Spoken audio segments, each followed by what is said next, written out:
Good evening. Welcome to the City of Opa-locka Regular Commission meeting. I'd like to call this meeting to order. Madam Clerk, roll call.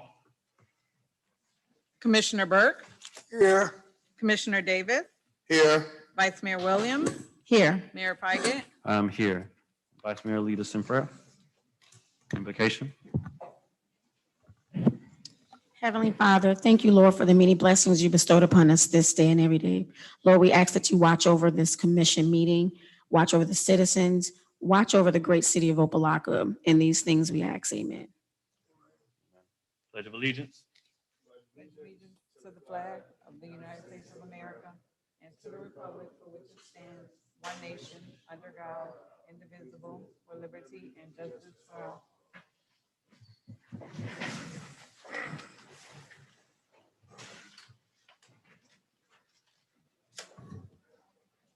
Madam Clerk, do we have any awards, proclamations, or acknowledgements?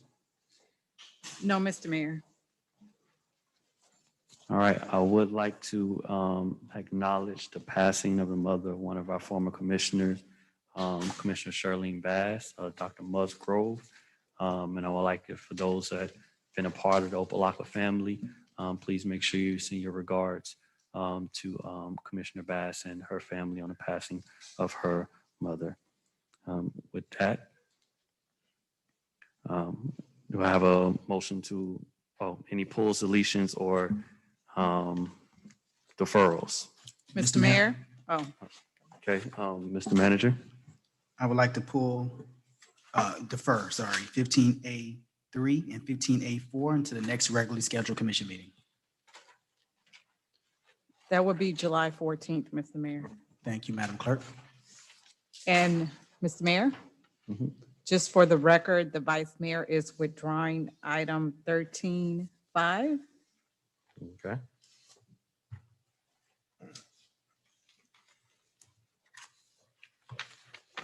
Any other pulls, deletions, or deferrals?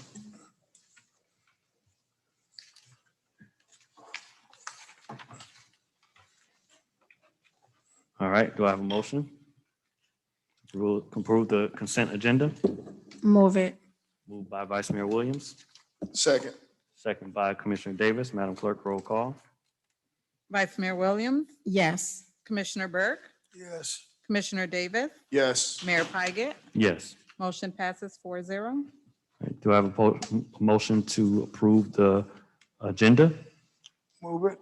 Moved by Commissioner Burke, Second. second by Vice Mayor Williams. Madam Clerk? Commissioner Burke, Yes. Commissioner Davis, Yes. Vice Mayor Williams, Yes. Mayor Pygott. Yes. Motion passes 4-0. Do I have a motion to approve the regular commission meeting minutes for May 26, 2021? Move them. Moved by Vice Mayor Williams, Second. second by Commissioner Burke. Madam Clerk? Commissioner Davis, Yes. Vice Mayor Williams, Yes. Commissioner Burke, Yes. Mayor Pygott. Yes. Motion passes 4-0. All right, do we have any reports from District 1 or 2? No, Mr. Mayor. All right, moving on to public presentations. State Representative James Bush. All right, we'll come back to that. Is Miss Catherine Beck on the line?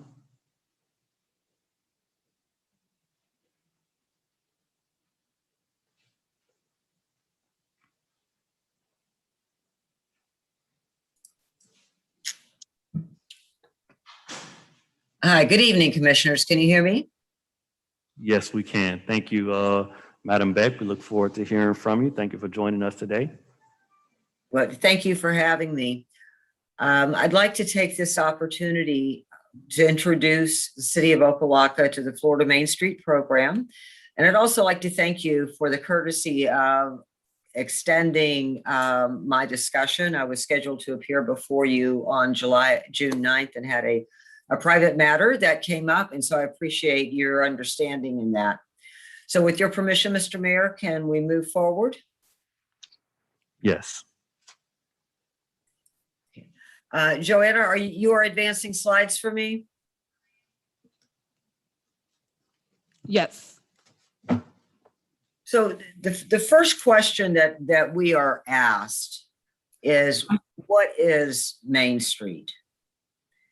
And the easy answer is that Main Street is economic development within the context of historic preservation. Next slide, please. The Florida Main Street program is actually a program that will provide training and technical assistance to the communities that participate. We are organized under Florida statutes, section 267.031, sub 5, sub G. Next slide, please. One of the quotes I like to use is from Ed McMahon. He says, people stay longer and spend more money in places that attract their affection, but no place in America will stay special by accident. It is up to us as communities to create that sense of place. And that is what Florida Main Street will help you do. Next slide, please. Persistence pays.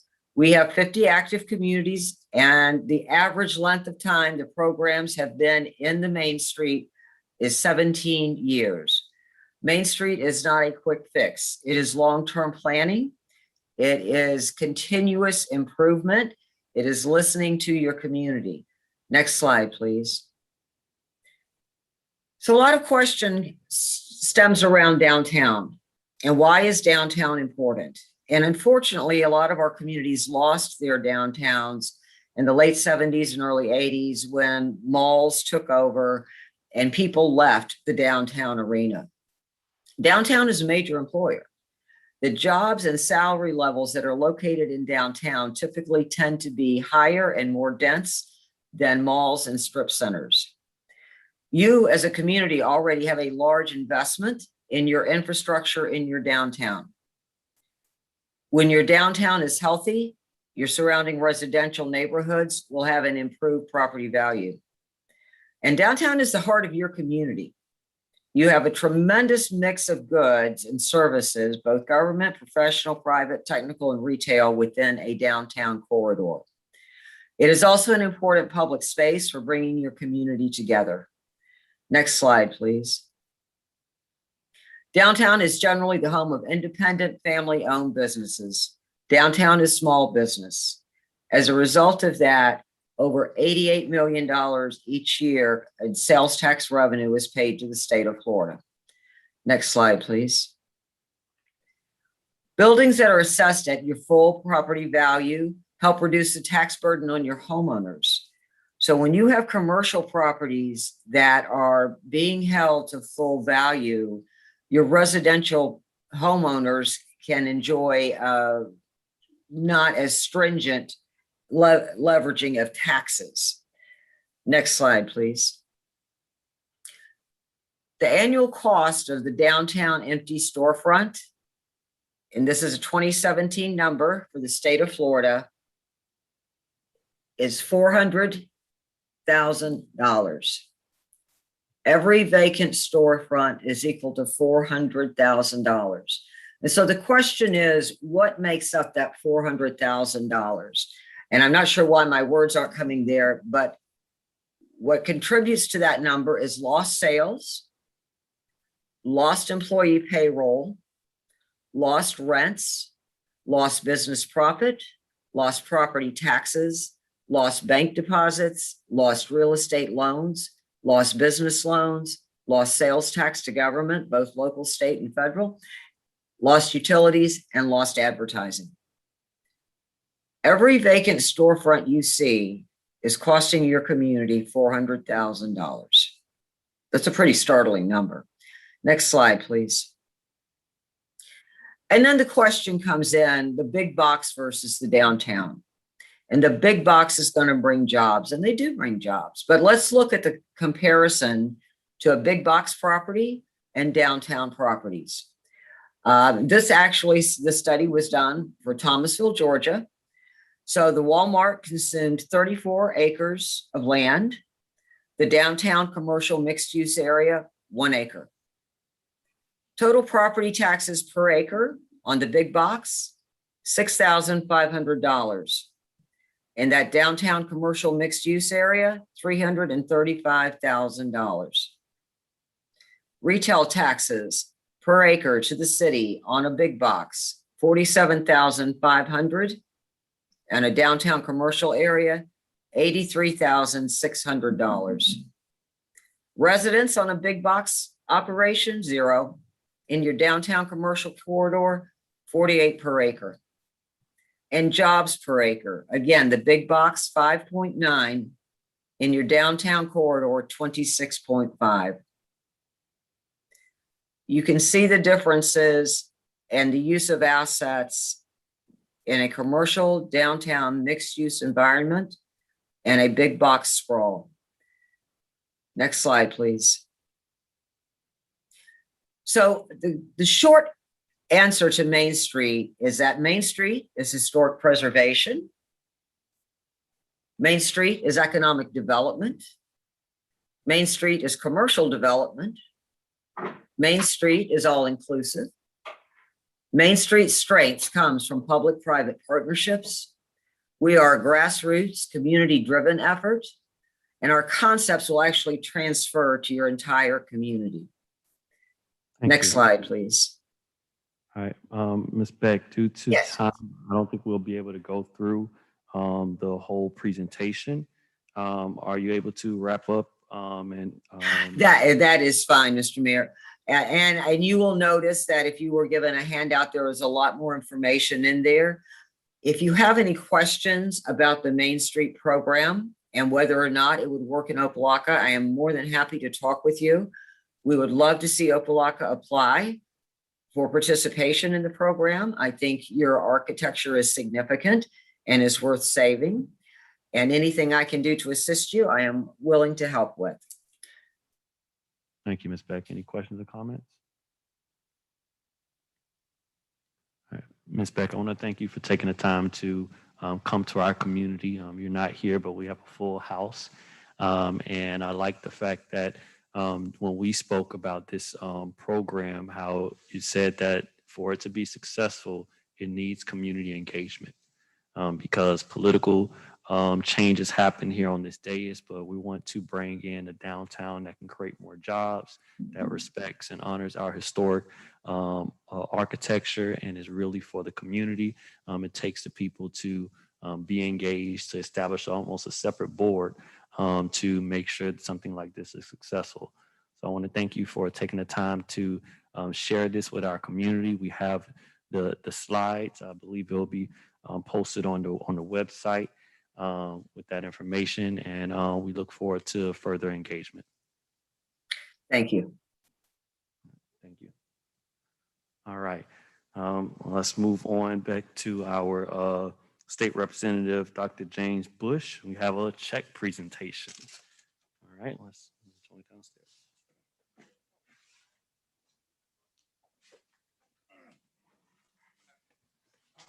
I really wanted to address, if it's protocol, you can just come on. If it's not protocol, then I'd like to address I would like to address you first. Okay. Okay. Is that all right? Yeah. Mr. Manager, is that all right? All right, Mr. Mayor? You have the floor. Yes, sir. Oh, okay. It did say update, legislative updates. I wanted to give pretty much a legislative update. And then I'd like to make the presentation of my checks. Well, first of all, Mr. Mayor and Commissioners, I want to thank you for this opportunity to come tonight before you to present these two appropriations from Tallahassee.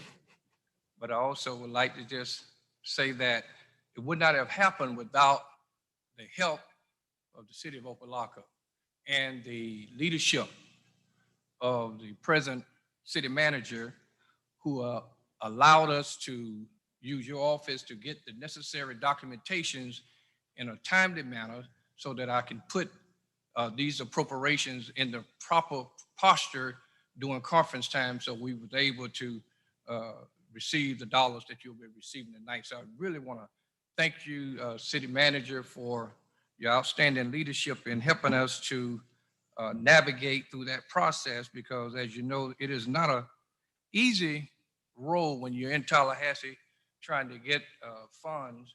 It takes a bipartisan collaboration in order to do so. They've been working on trying to get these dollars for the police station for the last 3 years. So it came as a result of the help of this city and the help of the city manager. And I just want to thank you. And I also wanted just to say, and down the line of the manager, we thank you for the leadership in helping us getting these dollars. So much so that I have gotten correspondence or email correspondence even from the Chief Inspector General, Miss Melinda M. Miguel. And I just want to extrapolate just a couple of things of how she is saying that we are moving forward in this city and making things happen under your leadership. Let me just read it. This came Monday, June 14th, 2021. It says, the Honorable James Bush III, it is my sincere and humble pleasure to talk with you today about the continued progress of city's effort to satisfy the requirements in the statute 218-503. She goes on to say that, thank you for your support of the city of Opa-locka and for your leadership to seek funding of over $1 million for the Opa-locka new police station. She goes on to say that also we discussed, I see continued steps being taken by this administration toward resolving the state of financial emergency. And I am grateful for and encouraged by your support of the city manager and the work of he and others for the improvement of the Back Blues apartments. I would also like to highlight a few specific improvements that I believe are the direct results of the leadership of this city manager, Mr. John Pate, and this team as follows. Completion of the 2 past due audits, and third is on the way. Completed the 5-year plan for the first time since the 2016 declaration of financial emergency.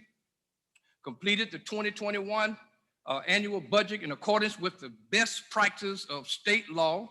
Worked with the bank to resolve prior reserve requirement.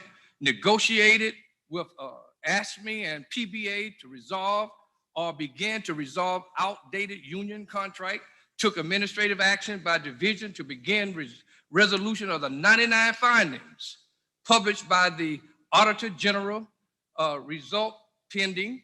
Led the city during COVID within budget that included securing testing within the city, secured CARES Act funding for the city, hired a new dynamic police chief. I put the word dynamic, but hired a new police chief, continued work with the state of numerous issues to begin to resolve state of financial emergency. Results on the way.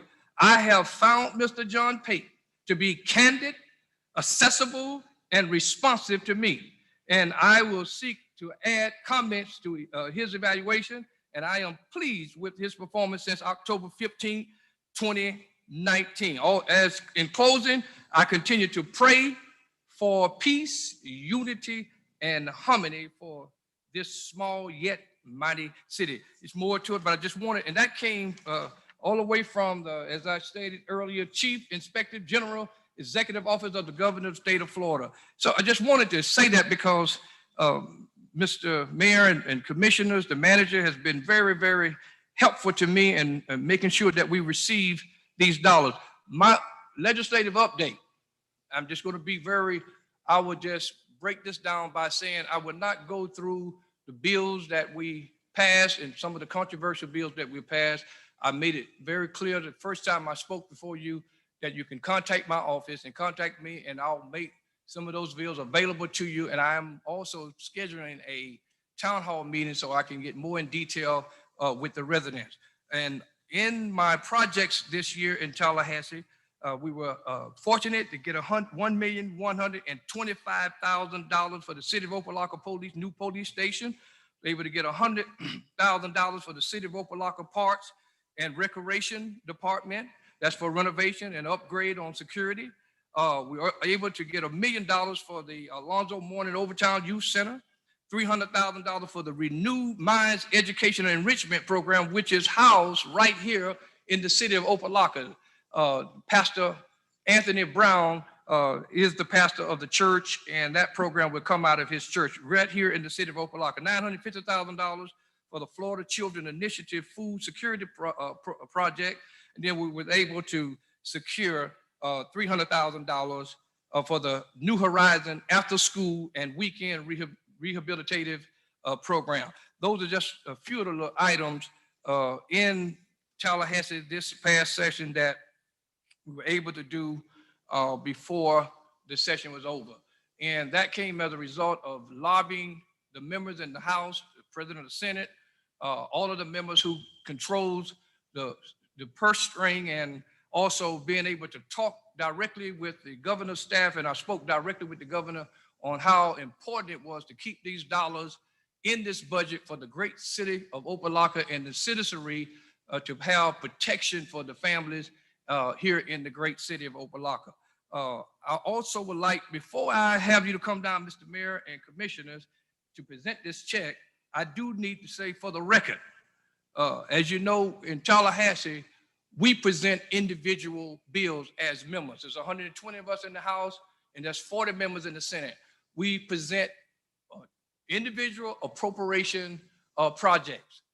Now, we vote on the entire budget, but we cannot take credit for individual members' project. So here's the two member projects that I presented for the city of Opa-locka, and I, being a member of the full appropriations committee, I had the appropriations committee to the budget chief to prepare for me an email correspondence to spell out how these two projects or appropriation projects got to this point. And I would like just a moment just to put this, and then I'll be making the presentation. House Bill 3181, and that is the city of Opa-locka new police station. And here's the response that I received from Mr. Gregory Davis, the budget chief. He says, during the 2021 legislative session, Representative Bush filed House Bill 3181, requesting $3.6 million for a city of Opa-locka police station building. As I said 3 years ago, I've been trying to get this project started.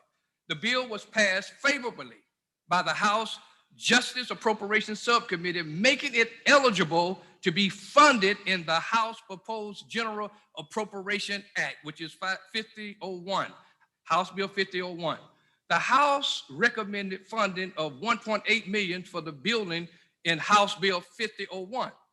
Now, here's where I want the focus to be.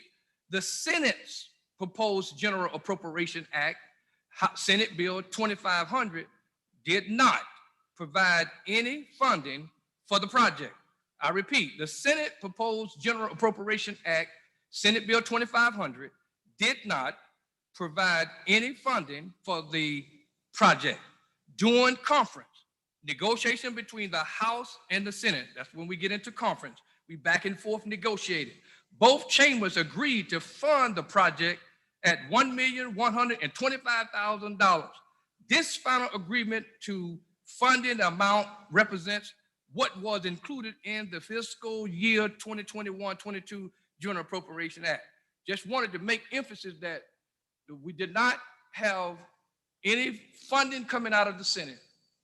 Those dollars, or these dollars, came directly as a result of an individual member, which is myself, lobbying the speaker, lobbying the necessary members to make sure, and also talking with the governor and his staff to make sure that the money was not vetoed. I did not make the 150 veto list that he vetoed about 3 weeks ago. And then the last one is House Bill 3173, Opa-locka Parks and Recreation. And this coming again from the same person, the budget chief, Mr. Gregory Davis. He says during the 2021 legislative session, Representative Bush filed House Bill 3173, requesting $100,000 for a city of Opa-locka Parks and Recreation. That's for the renovation and security upgrade. The bill was passed favorably by the House Infrastructure Tourism Appropriations Subcommittee, making it eligible to be funded in the House Proposed General Appropriation Act, which is very significant, House Bill 5001. The House recommended funding of $70,000 for the Parks and Recreation Improvement and House Bill 5001. The Senate proposed General Appropriation Act, Senate Bill 2500, did not provide any funding for the project request. I want to say that again. The Senate proposed General Appropriation Act, Senate Bill 2500, did not provide any funding for the project request. During conference negotiation between the House and the Senate, both chambers agreed to fund the project at $100,000 as requested by Representative Bush. This funding is the final agreed upon amount and represents what was included in the fiscal year 2021 General Appropriation Act. I want to thank you, Mr. Mayor and members, for allowing me to put that on the record because it's important that when members use this forum and come before you, and I'll just make it just personal. And the time I come before you, I'm not going to mislead you because it's unethical. And I think that when people come before you, they need to make sure that the information is accurate. And that's why I took this time to do that. And with that being said, I'd like to now, I want to thank personally the governor, and I'm going to call his name, Ron DeSantis, for not vetoing these projects. And I want to thank him for giving me the opportunity to present this money to the great citizens of Opa-locka. And I'm looking forward to working with my friends back there, all of my money guys. I saw all these big guys standing in the hallway back there. And all of my friends have been around 25, 30 years with them. I want to help you with your project, with your downtown. And with that being said, Mr. Mayor and members, I want to take this opportunity to thank you. And Mr. Manager, I just can't say how I'm looking forward to start working on next year. We only got 1,125,000, but we got to go back next year and get some more millions. So I'm gonna need your help, and I'm gonna be knocking on your door. Thank you for this time and this presentation. All right, before we go down, do I have any comments?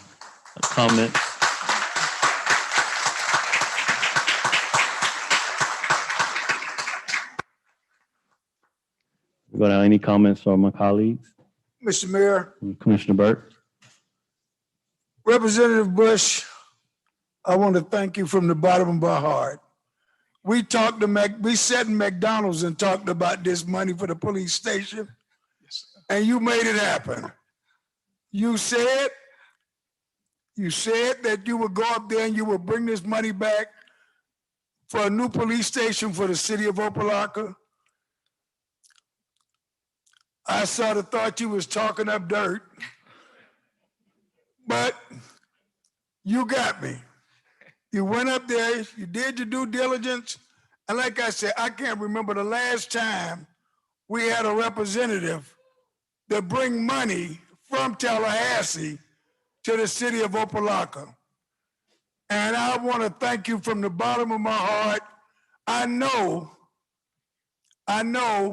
that we do have somebody in Tallahassee that's looking out for the great city of Opa-locka. And I want to thank you, Representative Bush.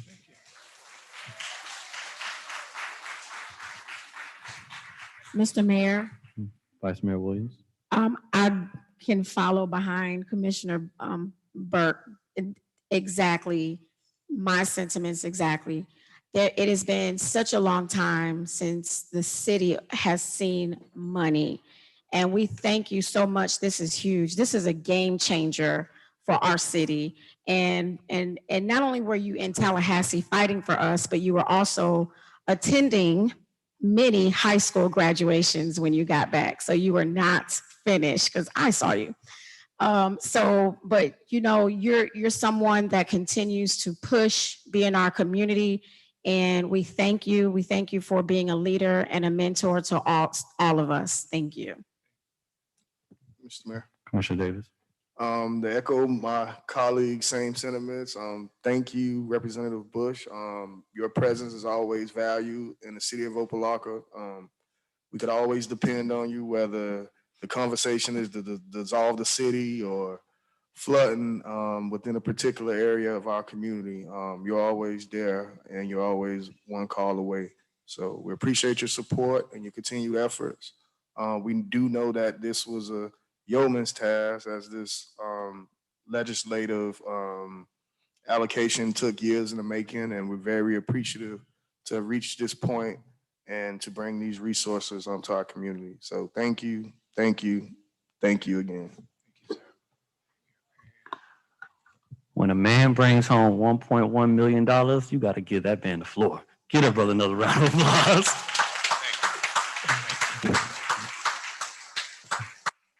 I know there's a lot of people here today. Clapping is usually not a part of our decorum. So let this be a special time on this time to celebrate this man and what Representative Bush has brought home to the city of Opa-locka. Representative, you've been doing this for decades. And we are so happy that you went up there this year and knocked it out the park and bringing home the funds we need to do our police station, do programs for our youth. Wow.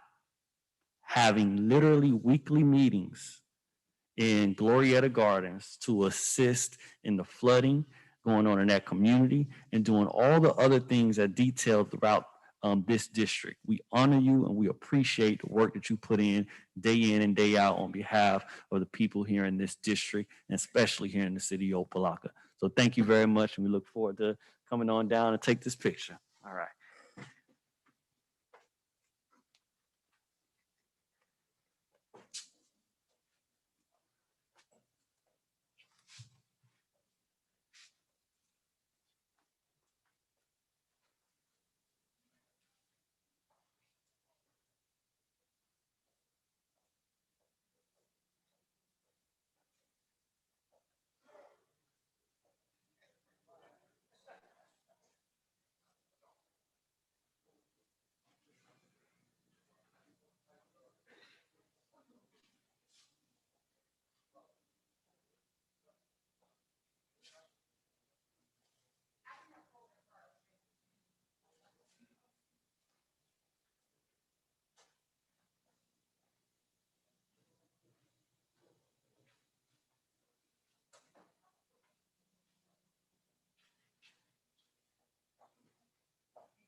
All right, we are moving on to our citizens forum. Madam Clerk, could you go over the citizen forum protocols? Yes, Mr. Mayor, thank you. City of Opa-locka Commission meetings are held in person at Shabandi Village Auditorium, 215 Purvis Avenue, Opa-locka, Florida. Members of the public wishing to address the commission may do so in person or virtually. Those persons wishing to participate virtually should register prior to the scheduled meeting time on the city's website at www.opalockafl.gov. When speaking before the commission, please make sure to give your full name and address for the record. There is a 3-minute time limit for public comments. Please adhere to the decorum policy, which is a part of the commission meeting agenda. City commission meetings are aired through live stream at www.youtube.com/user/City of Opa-locka. Thank you, Mr. Mayor. All right, citizens forum is open.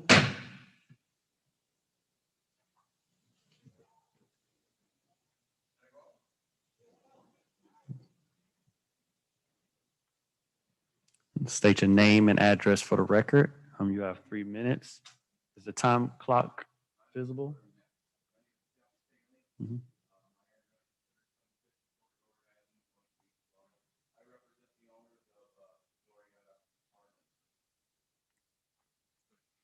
And I just want to say that we've worked very closely the last several months now with Representative Bush, John Tate, Mayor Pagat, the new chief of police, Ira Austin. And we've seen a dramatic improvement in both crime and getting some of the issues addressed at the property, mainly with the flooding and some of the other things that are going on. But they have been a huge, huge help. And John has been incredibly helpful and open and available for any issues that we've had. Same with you, because I think I had a long conversation with you. That was all I wanted to say. Thank you. Citizens forum is open.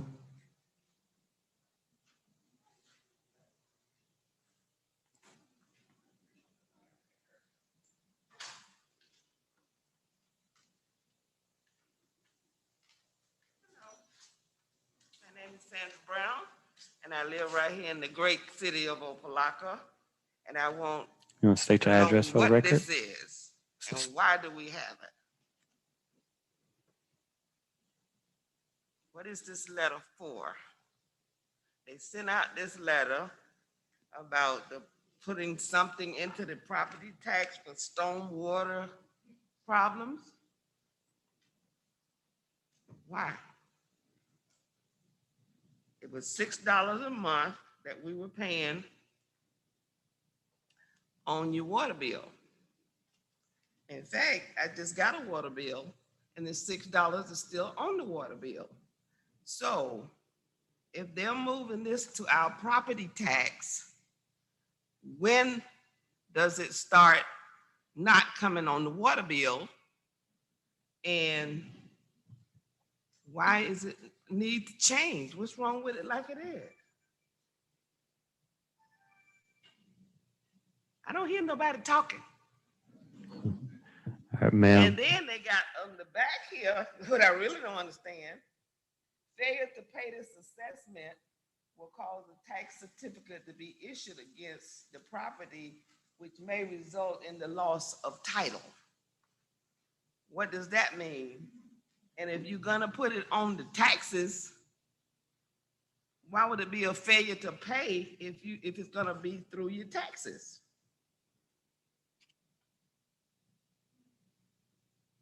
I just want to understand what this is and why are y'all doing it? What's wrong with it like it is? Paying $6 a month like it is. Why does this $72 have to be moved to come out on our taxes? Taxes high enough as it is. They don't need no help. That's all I want to know. Ma'am, could you state your address for the record, ma'am? Yeah, just state your name and address for the record as part of protocol. So we need to get that to the mic. Sandra Brown, 2480 Northwest 141st Street, Opa-locka, Florida, 33054. Just for reference, we are unable to answer questions while people are at the mic, but we will do so. We'll have some time at the end of Citizens Forum for the commission and the manager to address any issues.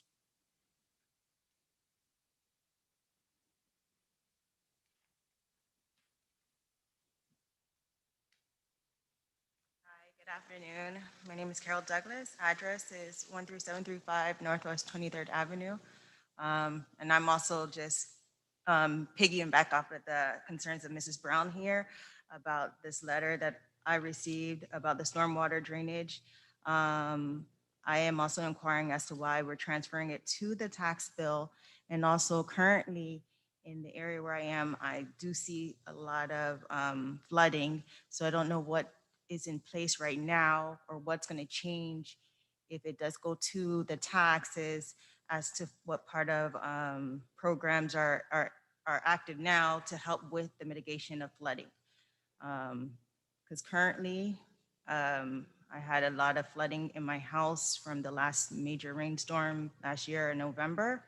So I just, again, would like to understand by us transferring to the tax, what is the difference and what currently right now can I do as a property homeowner to mitigate flooding that's going to occur eventually? Thank you.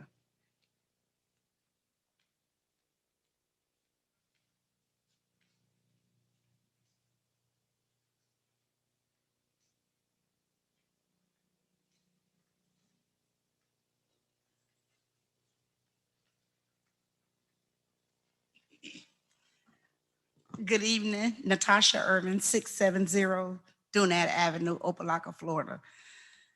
I want to say thank you to Commissioner Byrd, Commissioner Williams, Davis, everybody that came out for the Father's Day fish fry. It was amazing. Thank you so much. Also, I was a bit perturbed because at the other meeting, our good representative asked for 3 extra minutes and was denied. I could not believe it. Under any circumstances, I could not believe that. Anybody, I don't care what the agenda said or what the meeting was about. If somebody coming to bring you some money, you can talk for the next 2 hours. I'm gonna sit there and listen to you for that kind of money. That was disrespectful. And I did apologize to him for it, because nobody cares about Opa-locka. And you get somebody that care about Opa-locka and then you deny them 3 minutes, that was downright BS. But I told him I know he a true man of God. Because if I was bringing that kind of money here and was denied 3 minutes, baby, no. But I think I know why it was done. If you want to know, I'll tell you after the meeting. Thank you, Mr. Pate, for doing what need to be done to keep our city going. And we got to get that pool right. I didn't like the color of it out there. Got to get the pool right. Thank you all. Take care.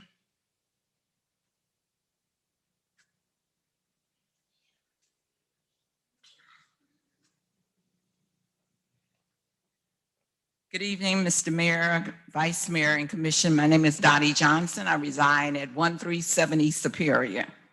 I too want to publicly apologize to State Representative for the unprofessional conduct from this leadership that was condoned. Secondly, I hear a lot of talk about outsourcing. Boo, it's not gonna happen. Now, if y'all let this happen on y'all watch, I'm so glad election is coming up in 22. Because let me tell you what happened with waste management. They promised to hire the people. They hired them for a month. They found every reason to let them go. Don't let this happen on your watch. Don't get fooled. We need services. We need people that's gonna look out for us and not you. The management agreement is unattainable. And I'm so glad that some of you all seen the fourth to say, no, this is not the time. As an HR professional trained and certified, you cannot add elements once you have agreed to it. It's no such thing as going adding. Now, I looked at the meeting because sometimes it's just like you talking to this wall. So I just said, I'm not gonna waste my time coming to the workshop. On the workshop, I never seen where you have public speaking or public input before staff present. I don't know, it's a lot of changes. I've asked several times for someone to bring an ordinance to look at legislation to have election by districts of seat. So many candidates come from one side of the city, and you come on the other side lying to the people over there, and the other side come over here lying. We don't need nobody lying on us. We just need to know who you are and what you're doing. And just only a few of y'all come out. Now, you was in the golf carts before coming visiting. The manager can't do it all by itself. Get in your golf cart, go down there and rent your golf cart and come and talk to us, just like you do every election. We don't want to see you after the election. Tree trimming. Last year you did tree trimming. We don't need all this tree trimming. We are a USH city, tree city. There are elements in it that you can't do. Trimming and cutting is two different things. If you need an example about the correction agreement, look at Miami Garden. They started the same time the city of Opa-locka had correction in, and I'm not going to even tell you what happened. Y'all look it up. Y'all do your own research, but we need a beautiful city. You got a lot of low fruits that can happen. We want to know, what are you doing for our taxpayer dollars? And you cannot put everything on the manager. Oh, I got the ring back.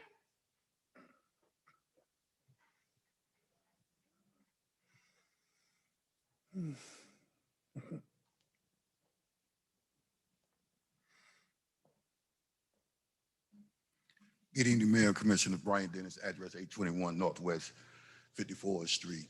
I'd like to commend the manager's office for your dedication and service to the city. And 33 years, 34 years, Commissioner Burke is right. We haven't had one state representative come from Tallahassee and bring any money to the city. What State Representative Bush won't tell you is that outside of the state colleges, that the 4 private Black colleges, including Florida Memorial, gets funded through the governor's office because he pushed for it, and that includes Bethune-Cookman and Edward Waters as well as Florida Memorial. So when we look at people that's talking about getting money and bringing money and value to the city, we need to be in a position to leverage that money. We need to be in a position to leverage money and to be able to look at what's going on in the city. When we're talking about outsourcing, we had 2 garbage companies in here at one time during the last regime. People got hired, people got fired. That's why it's important to go back and appear in the front of the charter review board and ask them to put a percentage into the residents' hiring. As you're not forcing anyone to do anything when you legislate by law. That's the key to everything that builds economics in the city. You have to legislate everything by law. You're not twisting nobody's hand, you're not forcing nobody's hand. You legislate it by law. The County First program came in 2002. I was the president of Brothers of the Same Mind, and that's how they got the Community Workforce Program. 95-6 is the first city ordinance in Miami-Dade County created by Opa-locka that had strict intents, or the intent of hiring the residents for the city. These are things that we need to just go back and revisit. I'm in support of the commission with Team Upward Bound and the bus benches. Let me say this here. The last time we had an advertisement out for bus benches, the commissioners put all their face all over it. And I'm the same ones that drug the city in the ground. Please don't put your face on the bus bench trying to advertise it, or I'm gonna come in here every week and I'm gonna word on the street you and much you out. Y'all haven't done anything yet. Everybody's new. A business takes 3 to 5 years for you to see what they're gonna do. Some of y'all been here 2 years, some of y'all been here 4 years, some of y'all just got here. Nothing has accomplished. Again, I take my hat off to you, Mr. Manager. Mr. Burke, great job.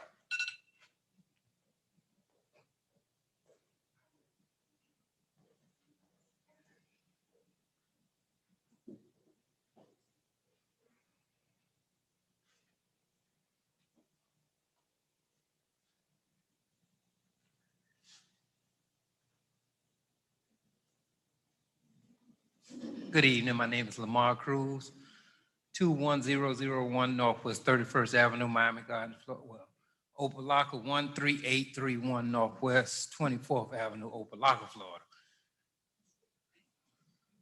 Both of them, my address. So, yeah. All right, I come to speak about what they saying about the community and putting money back into Opa-locka. I see the alleyways haven't been cut for a while. Well, that's pretty good to me because that whoever crew that was, they need to stop because that was outside Opa-locka money. I think spending money inside Opa-locka, we should hire some more people instead of hiring outside. I spoke about this months ago. Instead of hiring groups from outside to do the cutting and all this here for Opa-locka, we should hire somebody inside, keep the money inside Opa-locka. That makes more of a community grab together, hold together. That crew that used to come in, they didn't speak English, whatever. I didn't know when I used to tell them do this and do that. Could you make sure it's clear instead of leaving it on the side of the road? If you stay at Opa-locka, you have more respect for the place you stay. You ain't gonna just throw stuff and say the city will pick it up. Because you know what the city gonna come and find you or say something to you because you stay there. So I think if possible, anything that we do within Opa-locka, if we can start supporting the people in Opa-locka, put the money back in Opa-locka, hire the people in Opa-locka to make Opa-locka what it's supposed to be. Great city. All right.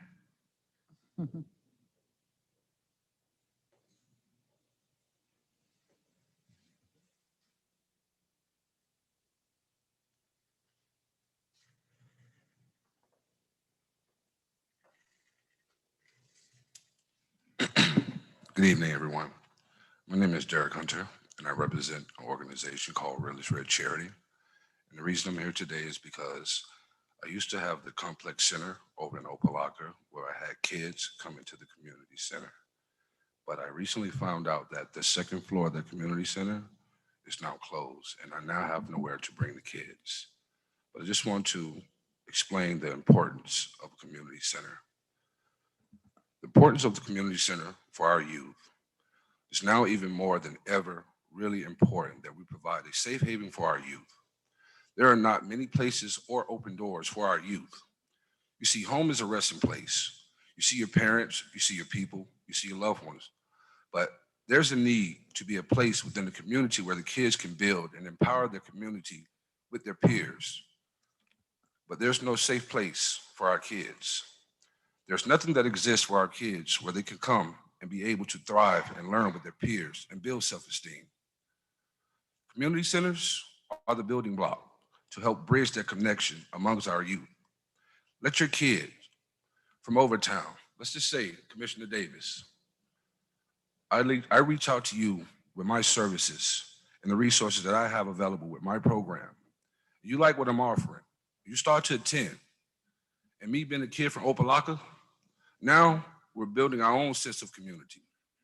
Now let's say you decide to go your way and I see you again in life. And if you're someone I know, you're not going to be someone I'm going to want to hurt because we had a chance to build and grow with each other. And with the programs that we're offering, we're not going to harm anyone.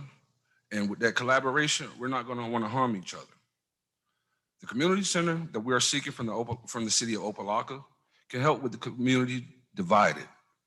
We are currently dealing in the help keep our youth alive.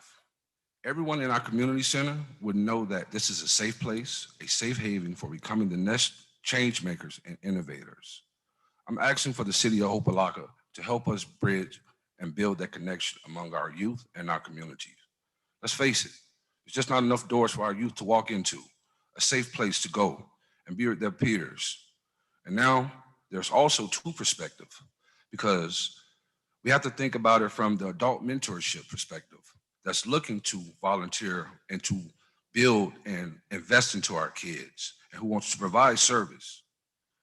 And we can now have a place for them to come and serve the community and sow into a child. You want your child to go somewhere. Why not let it be a community center within our community? We're asking Opa-locka to maybe, hopefully, somehow donate a building so that we can help create change within our community because I am that boy who decided to make that change. I had a choice. And I choose to invest back into my community because if you look what's going on into our community right now, we're losing our kids at an alarming rate, and something needs to be done. Thank you.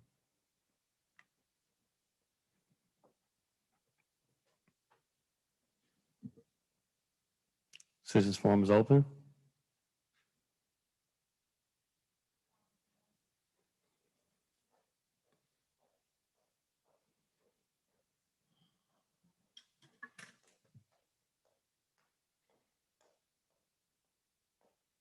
Good evening, all.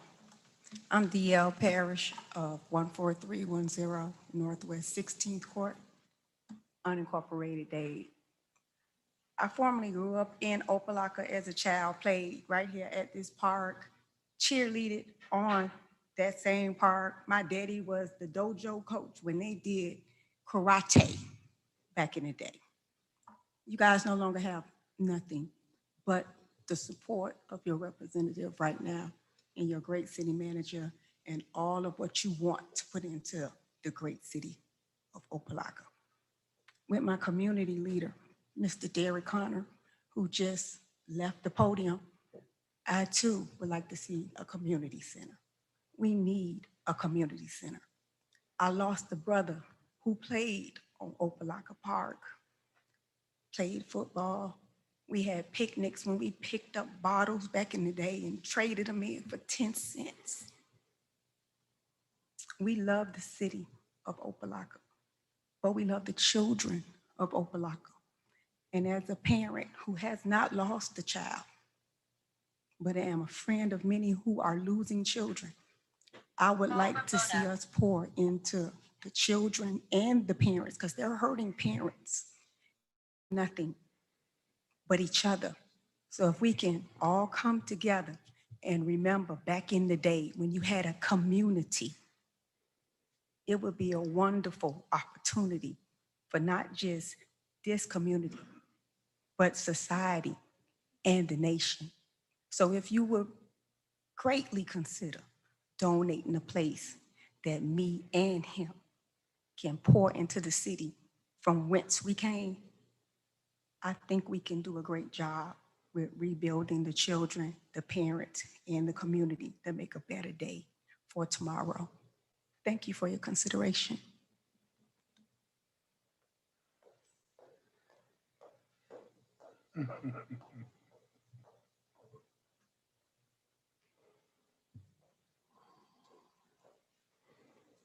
$1980 Rutland Street. Chris Roberts, 1980 Rutland Street. My concern is the kids, but we don't need anybody here for free. Now, if anybody want to come under a contract to pay, we open to anybody coming here to pay. We want to save our kids. I save mine. You can save yours. Everybody come together as a community, but we don't need nobody here with free space.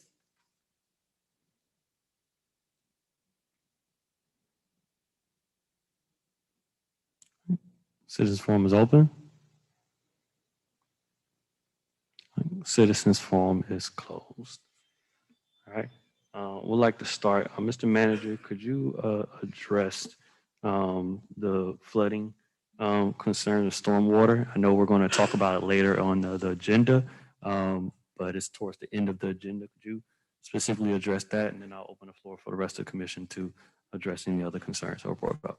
Thank you. As far as the concern brought up by the resident in regards to the stormwater fees being transferred from the water bill to the assessment, the reason that is occurring is the collectability of those funds make it very difficult for the city to plan as far as stormwater infrastructure projects are concerned for the city. So what will happen and how the process works is there is a public hearing on the item tonight. Every resident that's going to be affected is required to be sent a letter delineating what that liability would be upon the assessment being switched over.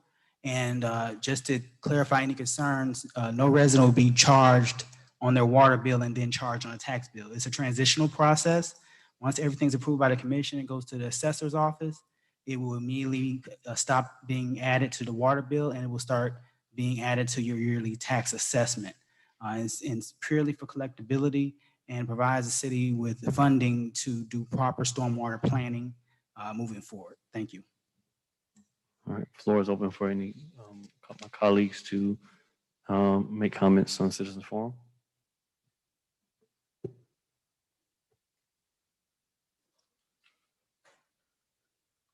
Mr. Mayor. Commissioner Davis. Thank you. I just want to address 2 points. One by Mr. Dennis and the other local residents who I guess wanted to look at opportunities for local residents to participate in the beautification process. Those are things that we're looking at internally, of course. Going through the procurement process, of course, presents many challenges, but we are committed to hiring local residents, as well as we'll be putting forth a project this summer where we'll be looking to hire local youth within the ages of 18 to 24 with some of the money that we received through the CARES Act reconciliation from Miami-Dade County. So again, we're always looking to involve youth in meaningful work in our community. Of course, those opportunities, oftentimes don't come as many, as we would like, but we're definitely putting forth those efforts and looking to engage our youth and residents in those meaningful opportunities as they arise. To Mr. Dennis' point, I know we've been probably back and forth up here a couple of times, I think, on the putting some sort of incentive in place to ensure that developers that are coming to our city are hiring our local residents.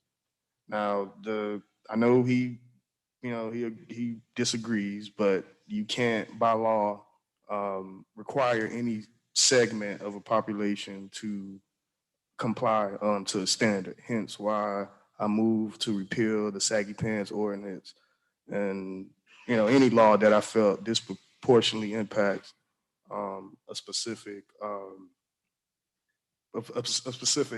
subsection of your population.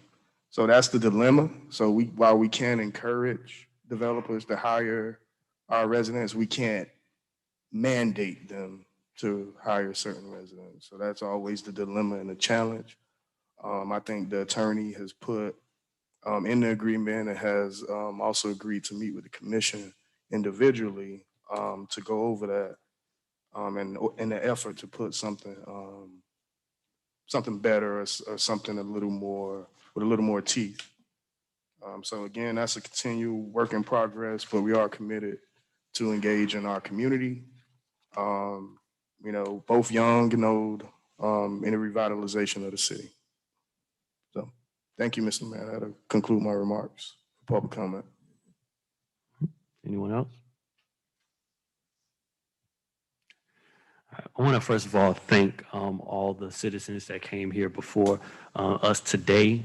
We welcome you and we'll ask you continue to join us to discuss these problems, especially when it comes to major issues like our stormwater. That is one of our 4 major challenges is our flooding. And we declared a flooding emergency within the city of Opa-locka and tasked the city manager and staff to come up with plans to address the flooding throughout the city. One of the fundamental things when we look at these challenges is always comes down to the finances. And we found that almost 40% of our properties were not paying their fair share of the stormwater fees through the water billing process. So it was proposed by staff to transfer that to the tax bill so we can move up to 95% and bring in the city at least over $1 million additional in revenues for our stormwater. So this is a part of a plan. We've done an assessment throughout the whole city of our stormwater system.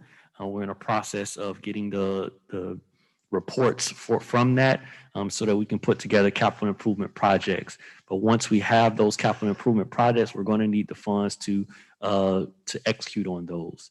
So we got to do our part as residents, as commercial property owners to fund those. And we also work with our state representatives, federal representatives to bring home the funds to address that.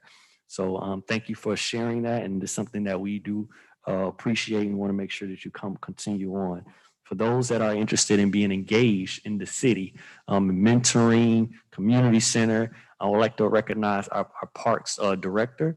Mr. Patterson, would you wave your hand up? He is the parks director. If you have opportunities and thoughts and ideas, please share that with him and bring it up to our manager, and it'll also come up before us as a commission, so that we can continue to get that engagement. Engagement comes from residents coming to these meetings, coming into our community. This is Shabundy Village Community Center. So we want to make sure that we utilize all the facilities throughout the city of Opa-locka. So I want to thank everyone for coming in today. We're going to get down to the business of the city, but please continue to come back, question, challenge, hold us accountable, because we are elected here to serve you. So thank you very much. And with that, let's move on to our action items. Madam Attorney, I think it's 15A1. A resolution of the City Commission of the City of Opa-locka, Florida, approving the final site plan request for construction and operation of a senior affordable housing facility located at 14703 Northwest 27th Avenue, identified by folio 08-2122-025-0580 and 08-2122-025-0590, providing for incorporation of recitals, providing for an effective date. This is sponsored by the city manager. All right, this is a public hearing item. Public hearing is open. Mr. Manager, would you allow planning and zoning to introduce this item? Thank you, Mr. Gay.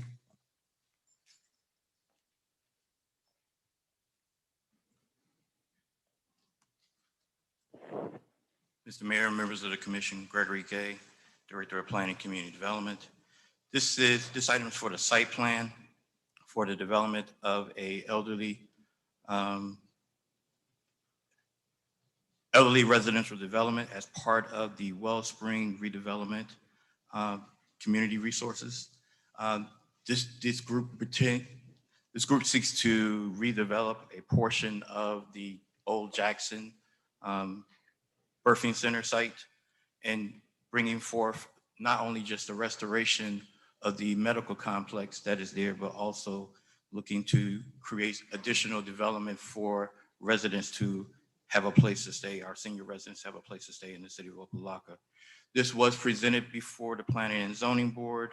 The Planning and Zoning Board did approve this particular project, and staff also recommends approval for this project.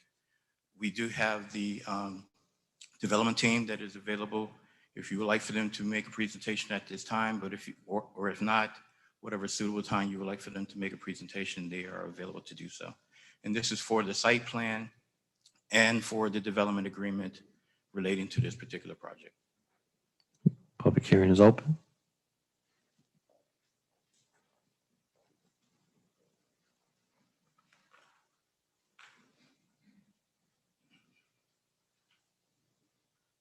Good evening again, Dottie Johnson, 13724 East Superior. I am in total support of this. That property previously was given to the city of Opa-locka by Commissioner Jordan. Nothing was done on it. She took it back. And this great organization now have an opportunity to take advantage of it. Strongly support it. Do your research, analyze it, and see the benefit and the impact. I also want to mention that I heard that it's nothing can be done for a fair share. Look at your education compact. I've mentioned that. That is passed. There is something you can do to put towards your education. Just please do us due diligence and read and research and analyze what you can do for this great city.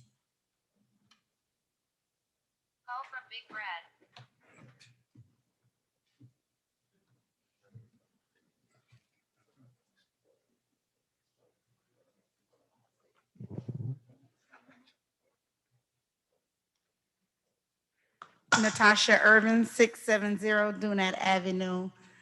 I was made aware of this plan not that long ago. I like it.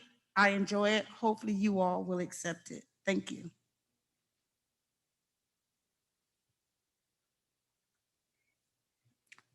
Public hearing is open. Public hearing is closed. Do I have a motion?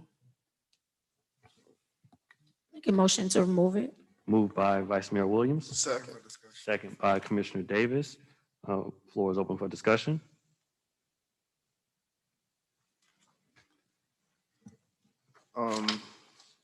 Commissioner Davis. Thank you, Mr. Mayor. I'm very excited to see this project go forth, to see the site plan and developers agreement. I remember when the developer came before us, I think it was just over a year ago. So very excited to see them move along in the application process, ultimately with a shovel-ready project. I do know there were some concerns in particular with parking. Can you maybe speak to how you guys are working around those issues relative to parking? Because of course, with many of our developments, it's not a lot of undeveloped land or free space to kind of build out in our city. So parking seems to always become an issue. So if you guys can just kind of speak to how the project is managing that issue, that'd be greatly appreciated. Yes, thank you, Commissioner Davis. Robert Holland, General Counsel for the group. As it relates to parking, as you know, senior facilities have a reduction in parking because they don't normally have the number of vehicles at their facility as you would a apartment building, a typical apartment building. So the way this will work, those residents that have vehicles will have parking decals to be on site. So they won't have derelict vehicles just there. As it relates to, and most of the time that parking is early in the morning or in the evening. You do have an elderly person who's kind of active. They're typically out during the day and don't use their parking spaces. As it relates to the medical facility, what will happen there is they have some dedicated spaces as well, but they'll also use some of the apartment building for the seniors parking. But most of the medical facility folk will have bus service, shuttle service for people within the Opa-locka area. So they'll be able to come by shuttle. Plus you have, because you're putting this senior facility there, that makes the medical facility even more viable. So those folk will be able to just traverse straight from the apartment building by foot over to the facility. If at any point we have an issue with parking, then we will end up incorporating a valet service where you can double park vehicles and people come out and get their vehicles that way. There's also some off-street parking, which is not necessarily calculated in this, but there is off-street parking. So we'll continue working with your staff. If we see there's an issue down the line, we will make accommodations to do something, whether it's valet parking or some alternative site parking for a cross-parking agreement. Right now, we don't think, and I think your staff will concur, that based on the parking ratios and what we've seen with elderly housing, you don't normally have a parking issue that would spill over to a major point. Got it. Yeah, that was my only concern with the project. I know we usually have to get really creative and think outside the box when looking at options when parking is considered. So I'm glad to see that you guys are working through many of those issues and look forward to seeing this great project come to our great city. So thank you. And that is also one of the reasons why we chose senior housing versus regular apartment housing. Because of the reduction. Yeah, it gives you the reduction. There's less vehicles being used on site. Got it. Thank you. Mr. Mayor. Go ahead, Mr. Taylor. Vice Mayor Williams. Thank you. I'm excited about this project. Definitely in full support of it. I did have a question. I wanted to know, and of course this answer, but I would like to hear it from Wellspring. What are the benefits of a medical center in our community? What are those benefits? Well, the primary benefits is having that health service close to you. Some people don't want to travel long distances, and as a result of that, they neglect their health. So we'll turn it over to Yes, thank you so much, Mr. Williams. Mayor, honorable commissioners, absolute pleasure to be before you, and I appreciate this opportunity. Just by way of background to give some color to your question, Vice Mayor, we are looking at what we call in our industry a health and wellness desert. So we are going to be providing a plethora of services on top of what your infrastructure is now to build it out. What does that mean? We're going to have a 40,000 square foot medical facility that will have 6 primary care doctors, 2 OBGYNs, 2 pediatricians, 2 psychiatrists, 2 psychologists, a full service pharmacy, a full service rehabilitation center with chiropractic services and physical therapy services, a full service dental, and a full service vision center with contact lenses and compounding. So we're looking to provide all of the health and wellness services to the city of Opa-locka. Currently, there's only 2 primary care doctors and 1 pharmacy within the city limits for a population of 16,400 residents. So we're looking to, where there is a need, fill in the gap, and where there is absence to provide the service. Thank you for that. Mr. Mayor? Commissioner Taylor? Well, 2 things. Number 1, I want Mr. Holland's jacket before he leaves. So that's the first thing. And the second thing, what about employment? Will you guys be employing our citizens? Absolutely. I have written a plan just to address that for the citizen in the city of Opa-locka. So this, we will create the first year 147 jobs with an annual first year payroll of $10.1 million. I have written into the lease with the county that we are to give preference in hiring to the citizens of Opa-locka. On top of that, this is the first lease agreement with the city of Opa-locka that I have written, where we will actually have an incentive for residents to actually live within the city. We call it a residential bonus. So for every citizen that resides within the city limits of Opa-locka, we provide a 5% bonus on top of their annual salary. That is including all positions, whether you're a doctor making $400,000 or you're a medical assistant making $35,000. That's one benefit. The other program is that I've written 4 certificate programs, healthcare administration, medical assistant, medical office assistant, and medical billing and coding. And we're currently seeking additional dollars to provide monies for the citizens of Opa-locka to go through these programs so they will have these certificates so that I can employ them once we open up the center. Sounds good to me. Thank you, Mr. Mayor. Mr. Mayor. Commissioner Burke? Good evening, Mr. Williams. How you doing? Mr. Williams, who is Wells Springs LLC? Wellsprings LLC is the development company that we've partnered with to build the senior housing complex. Wellspring Community Resources is the nonprofit 501c3 that I founded that has the lease with the county. Okay. Thank you, Mr. Williams. Yes, sir. Hearing no further comments, I just wanted to thank Mr. Holland, Mr. Brantley, Mr. Williams, Dr. Williams, and all those involved in this project to bring this to the city. This is a project that checks all the boxes.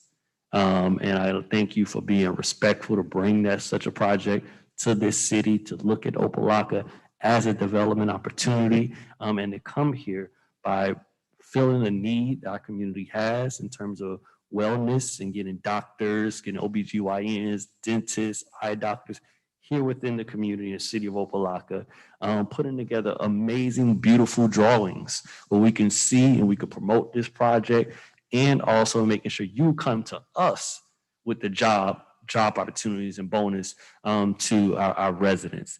This is the type of program, this is a type of package that we would wish every developer would think about when they come to Opa-locka. And this is a standard that we want to see in our city. We want to thank you for setting that standard. And we want to make sure that we continue to let other people know that this is the standard we like to see when we come to the city of Opa-locka. So much respect for for all of the work that you're doing. We look forward to seeing the progression of it and being there when it's time to open it up. So thank you very much.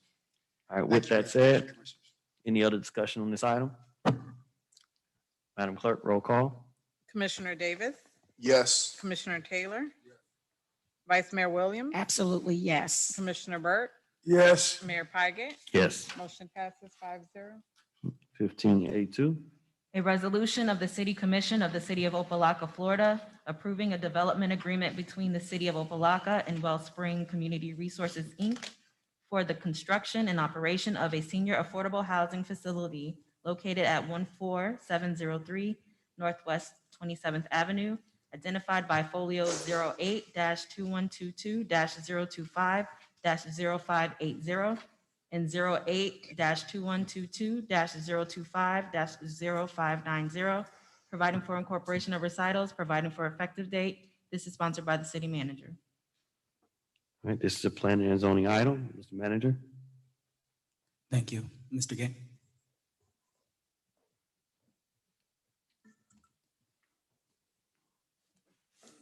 Mayor, members of the commission, Gregory Gay.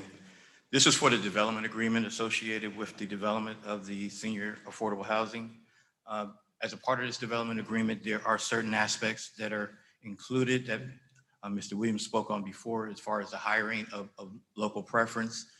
We did put that information within the development agreement itself. It's usually under section 9, and pretty much utilizing the employment opportunities to move people into a workspace, as well as during the construction and in the operation of the facility once the construction is done.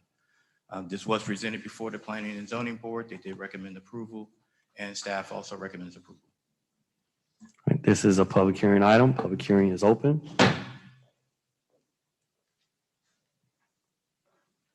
Public hearing is closed. Do I have a motion? Move it. Moved by Commissioner Burke, Second. second by Commissioner Taylor. Floor is open for discussion. Hearing no discussion, Madam Clerk, roll call. Commissioner Taylor, Yes. Vice Mayor Williams. Yes. Commissioner Burke, Yes. Commissioner Davis, Yes. Mayor Pike. Yes. Motion passes 5-0. 15A3. This is deferred. A resolution of the City Commission of the City of Opa-locka, Florida, approving the final site plan request for construction and operation of a residential mixed-use building located at 2050 Alibaba Avenue, identified by folio 08-2122-003-2140, 08-2122-003-2150, 08-2122-003-2160, providing for incorporation of recitals, providing for an effective date. This is sponsored by the city manager. Mr. Mayor, Yes. this item was deferred. 15A3 and 15A4 both were deferred to the July 14th meeting. I thought that was 13, No. 3 and 4. No, it was 15A3 and 15A4. Planning and zoning item. All right, so we did not pull item 13, 3 and 4. No, all items under the consent were approved with the exception of 5, which was withdrawn. Okay. All right.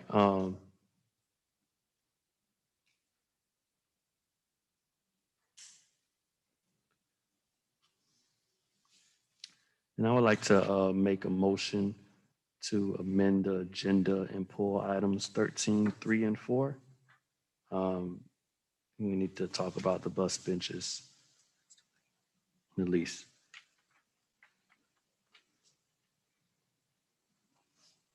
One, 13, 3, and 4.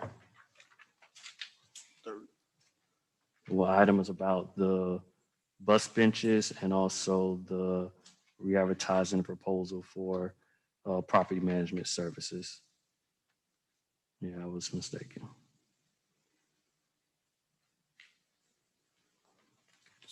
Can I get a 13, 3. second for that? Yes, that's motion, Mr. Mayor. All right, so moved and seconded by Commissioner Davis. Any discussion? All right, can we vote? Vice Mayor Williams, Yes. Commissioner Burke, Commissioner Davis, Yes. Commissioner Taylor, Yes. Mayor Pike. Yes. Motion passes 5-0. All right, let's go to 13, 3. A resolution of the City Commission of the City of Opa-locka, Florida, rejecting all bids received in connection with RFP number 21-0406200, and further authorizing the city manager to re-advertise and issue a request for proposals for qualified firms for property management services, providing for incorporation of recitals, providing for an effective date. This is sponsored by the city manager. All right, do I have a motion? Move it. Moved by Vice Mayor Williams, Second. second by Commissioner Taylor. Mr. Manager, could you introduce this item? Thank you, Mr. Mayor. This is for RFP for building management services. The city received one response in regards to the project. And it's my feeling that response needs to be rejected and that we need to go back on the street and re-advertise so we can get multiple responses. What we've discovered is a lot of entities are interested in doing the service, but they contacted us after the period of time that was allotted. So what I'm asking today is to reject this one response and put it back out. And that doesn't preclude the company that put the previous response in to re-solicit. Thank you, Mr. Manager. I pulled this item because I just wanted to be clear. Number one, how did we put this proposal out? Because I know this is something that was put out a few months ago and have only one proposal when you said there was quite a few out there. What mechanisms are we using for our RFPs to make sure we get a robust amount of bids coming into the city? We advertise using Demand Star and the Miami Herald. And typically, since we've been using Demand Star, we typically get several responses. But with this particular item, we received one response and then we received multiple inquiries after the closing. And as you know, we can't reopen once it closes. So I felt it was not beneficial for us to accept one item especially based on the astronomical cost they provided the city. We felt it was more prudent to at least bring 3 or 4 options before the commission and I'd be able to provide a final recommendation. Is it possible to advertise bids on our website, on social media, and including local papers outside of the Miami Herald, like the Miami Times or what's the Spanish paper called? One of those. We can expand, Mr. Mayor. We don't have a problem doing that, but we do already solicit on the website. It is posted on the website, was posted on Demand Star as well as Miami Herald. If you want to expand to other newspapers, I can research that. But typically we get the biggest responses from Demand Star. And like I said, we had plenty of people interested just after the expiration date, and I'm not allowed to reopen after that point. All right, and if we can do social media, there's a lot of people that follow the city. And this is one of those property management. I know Demand Star is usually for like construction, major operations, but property management can be done by quite a few firms that don't normally operate in the government sphere. And we would love to hear and just learn more and get more proposals. So that's why I pulled this item. I wanted more clarity on that. So any other discussion on this item? Madam Clerk, roll call. Commissioner Burke, Yes. Commissioner Davis, Yes. Commissioner Taylor, Yes. Vice Mayor Williams. Yes. Mayor Pygott. Yes. Motion passes 5-0. 13-4. A resolution of the City Commission of the City of Opa-locka, Florida, authorizing the city manager to issue a request for proposals, RFP, for bus benches, shelters, and trash receptacle advertising and maintenance, providing for incorporation of recitals, providing for an effective date. This is sponsored by the city manager. Do I have a motion? Moved by Commissioner Burke, Second. second by Commissioner Taylor. Madam Clerk, roll call. Floor is open for discussion. Any discussion on this item? Oh, Mr. Manager, you want to introduce this item? Thank you, Mr. Mayor. This item is a formal RFP for bus benches, trash receptacles, and shelters as directed by the City Commission. So we prepared an RFP to put on the street upon commission approval and state approval for bus benches in particular. And I know this is a subject that you hold near and dear to your heart. So based on the commission's wishes, we wanted to make sure we do RFP, even though a formal RFP is not necessarily required and is exempt in Florida law. But because the commission requested us to put this out in this manner, we are going to proceed with the commission's approval, of course. All right, floor is open for discussion. Mr. Commissioner Mayor, Burke? Mr. Manager, we've talked about this so long ago. I thought the RFP was back. We're just putting the RFP out for this? the commission, I believe, requested this matter go RFP maybe a month and a half ago. I don't have the exact date in front of me. And we were prepared to solicit or look at other companies through a non-RFP process, but the commission specifically asked for RFP to be drafted, completed, and put on the street, which is why you see it on the agenda tonight. Thank you. Any other Thank you, discussion? Mr. Mayor. All right, I wanted to pull a few things out on this. Last time we had a proposal in front of us, they listed quite a few different bus stops throughout the city and identified where there'll be shelters. And looking at this RFP on page 211 of our agenda packet and page 9 of the RFP, I'm seeing that all bus locations must be approved by the city, but potential locations are proposed by the vendor. Are we not telling them where we want bus benches at, or is that like, how does that work? Yes, we are notifying them where we want bus benches at, but we also are requesting the vendor to do a suitability study to see where they would probably recommend, but they are seeking our input as well. So once we get something responses come back, once a contract is generated, the city is going to actually have actual locations where we want the bus benches to be located, as well as trash receptacles and shelters. And that has to come back before the commission for approval as well. Okay. And in the RFP on page 10, we have that trash collection and disposal is only one time per week. In some of our areas, those trash cans fill up quickly, and to have trash sitting there over a pallet for a week, like that's quite a bit. Is there a reason why we're only making the minimum one time per week?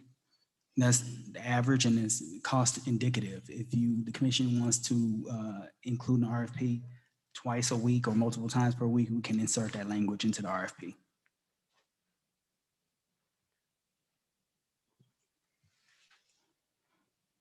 So we can put in multiple times per week, or minimum two? I would recommend that we put a set amount instead of just, so you won't have a whole bunch of different people coming back with various different numbers. So if it's twice a week, we could put twice a week and go from there, and then have them provide proposals based on that.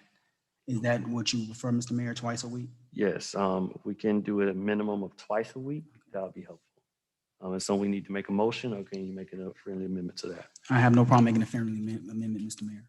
All right, thank you.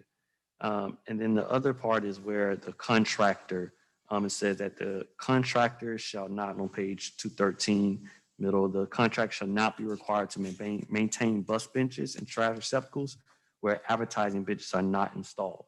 So if they're not advertising, they're not going to maintain, take the trash out? No, the trash would be maintained. When it says if they're not responsible for actually putting out their advertisement on behalf of the city, then it's the city's responsibility to make sure they're maintained, and we actually communicate with the vendor in regards to our expectations. If there's specific advertising that they're charging people for, and they're switching out advertisement as part of that program, then they're responsible for maintaining the advertisements, removing them and replacing them, etc. So, but where there isn't advertising, it said the city shall be responsible for the maintenance of bus bench locations not chosen for advertising. So we're going to take on the bill of maintaining these bus benches where there aren't any ads up. That would be what is being projected. If you would like that to, again, we can do a friendly amendment. If you want to add that they're actually going to be responsible for that, we can do that as well. I'm not familiar with the details of this process to see whether or not that's something that's there. But I want to know that if we're not putting it on them, that means we are going to be responsible. So we have the staff and the people to make sure that our bus stops are clean. Because right now, as it currently states, there's a lot of bus stops throughout the city that are not being maintained. And we need to make sure that if we're going to be putting this bid out, that either the contractor has a plan or we have a plan to make sure that we're going to maintain these. So if it's not going to be in this proposal, will there be a proposal from city management detailing the maintenance of these bus benches? Yes, but just for full transparency, we'll have no problem adding it to the RFP today. So we'll make sure each entity that puts in for the RFP, they're aware that they're to maintain all bus benches, shelters, and trash receptacles. So when the dollar amounts are released, and then their bids or RFP responses are accurate. Okay. And then the last part is in bold, where it says the contractor will be responsible for any damages caused by the placement or removal of ads placed in the city bus shelter. However, the city will continue to maintain the bus shelter and will maintain the area around the same to include trash can removal and the site around the bus shelter. So I just want to make sure we got a plan to do that if that's what's being proposed. Understood, Mr. Mayor. And so, that's what we're doing currently. I just recently, as of this week, had Public Works go out and start removing trash receptacles for bus stops that have no benches at all whatsoever. Because what was happening is the trash receptacles were being filled, the bus benches are non-existent or shelter was non-existent, and it was putting a burden on our Public Works Department to go around and clean those receptacles, especially with shelters that are not necessarily in use or have not been in use for a significant amount of time. So we can add that as well, Mr. Mayor, and address that concern. And the last piece is the public service on benches. I know one of our residents came in and talked about the advertising on the benches. And it says under public service on page 214 that the contractor shall provide 10% of the bus benches for public service advertising at no fees to the city. However, who chooses which benches those are? That would be management, my office. Got it. Okay. So we're choosing as the city and not the contractor. That's correct. Okay. All right. Any other questions, comments? Okay. All right, Madam Clerk, roll call. Commissioner Davis, Yes. Commissioner Taylor, Yes. Vice Mayor Williams, Yes. Commissioner Burt, Yes. Mayor Pygott. Yes. Motion passes 5-0. Thank you. 16B1.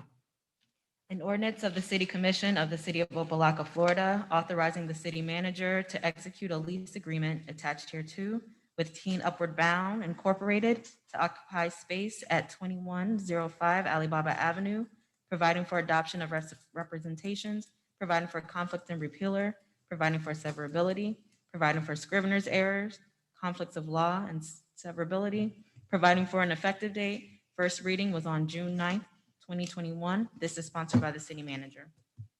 All right. Move it. Public hearing is open.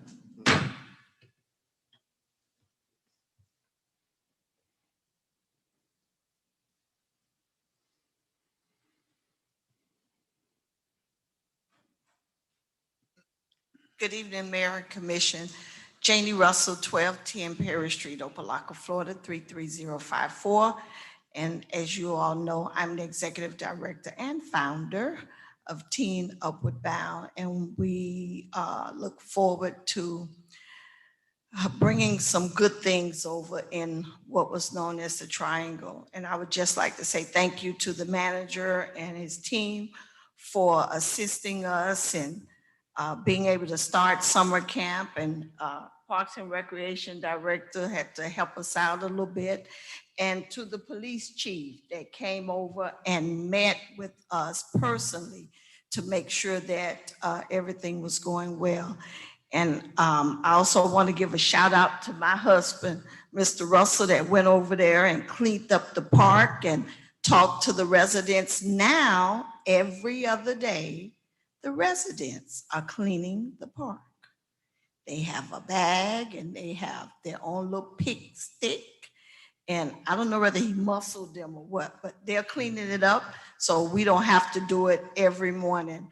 And it's been a pleasure. It's been a lot of work, but it's a pleasure. And we've gotten to date, we have about 5 residents from that area that have come and signed their kids up for the program. And we've also had other community people that have come that knew it as what it used to be, the set building, that had come looking for opportunities for jobs, to be able to look, use computers.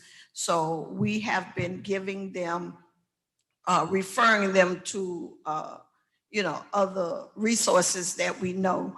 And then also, it's a pleasure to hear that the city is trying to get together their own social services type of mechanism in place to help all of the residents. So thank you all very much. We look forward to doing great things, even greater things in Opa-locka. Stop by, come read to the children, tell them about Opa-locka, and looking forward to it. Thank you, Mr. Manager. Thank you. Public hearing is open. Public hearing is closed. Do I have a motion? Moved by Commissioner Teller, Second. second by Vice Mayor Williams. Floor is open for discussion.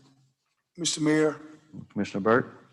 I have one problem. The kids are over there now, but that Blanford property, we're gonna have to be real careful with that Blanford property.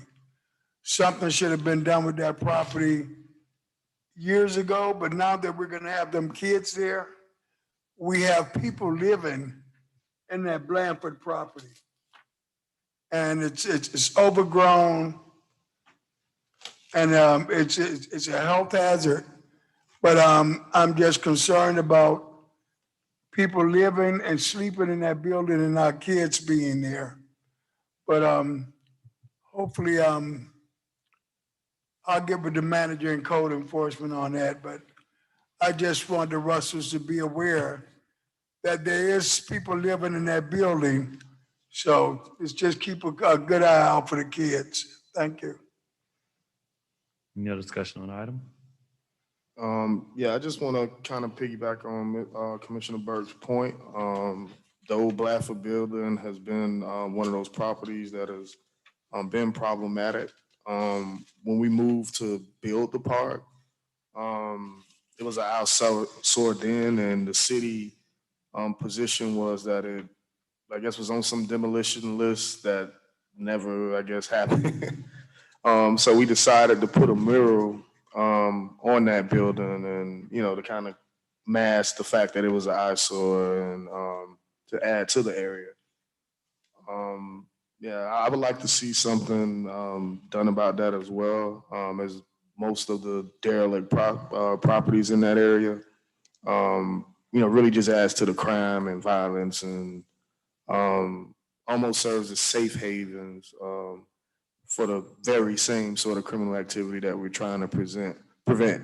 So definitely would like to see something done in that regard to some of those abandoned properties. I know that we proposed a vacant property ordinance that passed first reading, but I think it has to come back before the commission. So I'll do my due diligence in that area and hopefully look to bring that item back. But thank you, Commissioner Burke, for bringing that valid point up.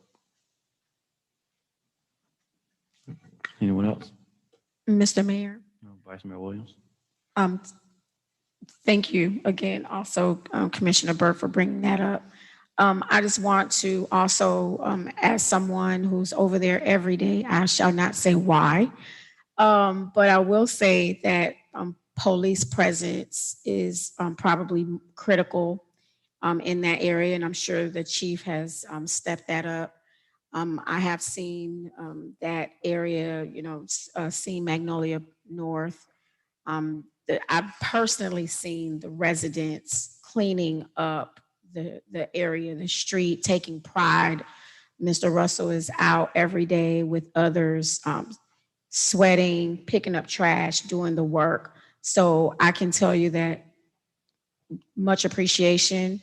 Not too many programs that, especially coming from the education field, spot-on educators that work for your summer camp, spot-on programming and spot-on curriculum. And it is definitely a model to be obtained from other programs out there. So we thank you that this is here in the great city of Opa-locka. So thank you. Any other discussion on this item? Madam Clerk? Commissioner Taylor, Yes. Vice Mayor Williams, Yes. Commissioner Burke, Yes. Commissioner Davis, Yes. Mayor Pygott. Yes. Motion passes 5-0. Item 16C1.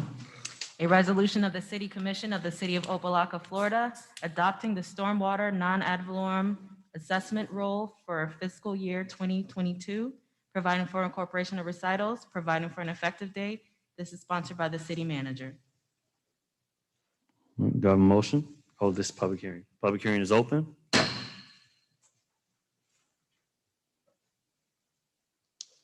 Public hearing is closed. All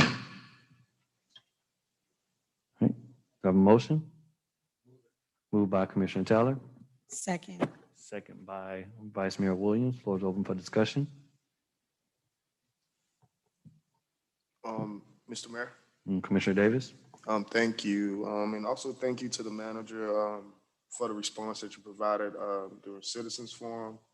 My only question is, because I think it relates to some of the instances of some of the complaints that we've been getting from the community regarding the movement of the stormwater assessment to the property tax bill. So as you know, we have a slightly older community. Many of our residents are on fixed incomes and the like. And, you know, I'm kind of starting to think that maybe that the installments on through the monthly bill was maybe a little bit more convenient for our residents. Is there any way that we could offer like any option or any special circumstance for those residents that are maybe on fixed incomes and in some ways maybe experiencing some sort of hardship? Just wondering if that option was there because I do see it becoming a bit of a phenomenon in the community. Through the mayor. Mr. Manager? Commissioner Davis, first, thank you for bringing that fact up. The same hardship rules applies with anybody with a tax bill. It's just an additional fee that's added to the tax bill. So if somebody does have a hardship in regards to their taxes or their ad valorem being paid in a timely manner, the appropriate steps are there. It's just an additional fee. What I would say is, and the collectability has been significantly diminished when it is placed on the water bill. And I know we're trying to build up more and more funding when it comes to stormwater assessments and doing the due diligence that the city needs to do in order to make sure we address all flooding in the communities of the city of Opa-locka and not just certain areas. So we want to make sure we maximize that dollar amount. It does bring almost an additional $1 million of revenue in that can go towards stormwater management. Okay. Thank you. So my hope is that, you know, whatever options are out there for our residents, that some sort of education goes out around it. I don't know if it's another letter in the mail. I don't know if you guys want to go that route because we seem to get a lot of response when we choose that avenue. So I don't know if maybe you want to put it on the channel, the website, or and just kind of or do some sort of outreach where we can kind of let residents know, because I know that it's going to be a point of concern when residents, start paying attention to it and realize that the move has been made from the monthly bills to the annual tax document. And just for just a matter of record, this stormwater fee affects commercial properties, industrial properties way more than our residential properties. Our residential property owners have one flat fee compared to the commercial industrial properties that are actually charged a lot more. So I see what you're speaking of in regards to our residents takes a little bit more education so they can understand really the difference between residential properties and commercial and industrial properties and how those are calculated. I can get with staff and kind of speak through that and see how we would do it, either through advertising a PR campaign on social media and even reaching out to the appropriate tax office to ensure that whatever rights that individual has to contest a bill or even look at a payment plan type schedule, that those are afforded to residents as well. Yes, thank you, Mr. Manager. I really appreciate that. Thanks. Mr. Mayor, Commissioner Burke? this stormwater thing, I had a problem when it first came out because like I said before, I know we have an elderly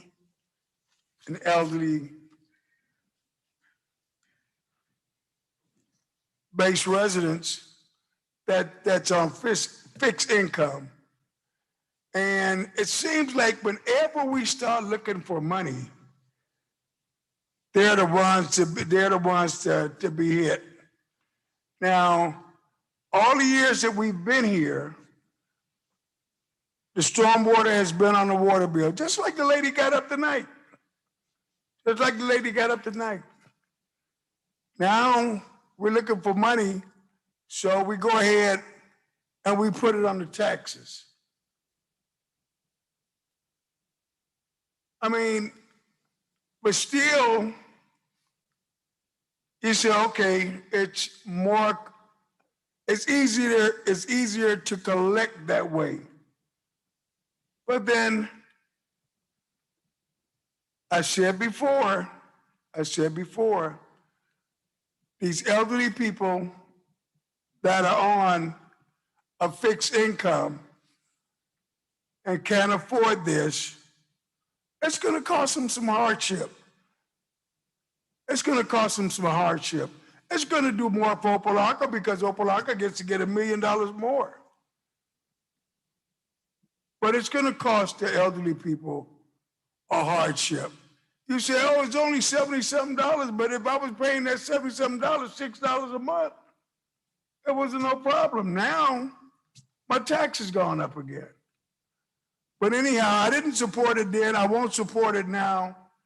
And I just think we gotta do better by our elderly that's on fixed incomes. Thank you. Mr. Mayor? Yes, Commissioner Taylor. I do understand the necessity of it, but Opa-locka has one of the highest tax rates in the state. So like my colleague said, to increase that, I just think it's problematic for the residents. Because of our elderly population, obviously some residents don't even agree with it because there are hardships. And even though we're transferring it from one receiving mechanism to another, I'm also leaning to ask what my other colleague asked, can we give our residents options? Whether you pay it on your taxes or you pay it on your water bill. Because everybody can't, yes, $70-something is okay for some of us, but to others, that's a lot of money. So is there another way? I know we need the money, but is there another way? To the mayor, for the question for the manager. Mr. Manager. Through the mayor, Commissioner, you basically are looking at two mechanisms, as we all say. You got the water bill, you got the taxes, you got the tax bill. If it remains on the water bill and it becomes not uncollectible, then individuals risk their water being shut off because it's not collectible on the water bill because it's a part of the water bill balance. And then you have the same thought process when we're looking at taxes. And at the end of the day, it's money that the city needs to kind of move itself forward in a way to ensure we get maximized collectability. I would say, and I would be cautioning you and say, no matter what direction you go as far as where the money comes from, it's going to cause, if there is a hardship on someone, it's going to be either a hardship on their tax bill or a hardship on their water bill. But eventually, those are items that's owed to the city. So I'll have Mr. Anthony kind of come up and speak on it, but either way, and I don't like the answer like this, and I would love to always have alternative responses, but either way, you run into a collection issue, either a lack of collectability and monies that are owed to the city that are compounded by multiple years, or something that is easily collectible on a tax bill. And honestly, and then another thing is with the tax bill, just say somebody is not able to pay their tax bill and somebody purchases a home for taxes, the city recoups those funds. If somebody doesn't pay their water bill and that water bill gets written off, the city never sees the funds at all whatsoever. So it's a level of efficiency and collectability is what we're looking at. But I have Mr. Anthony speak a little bit more on the subject.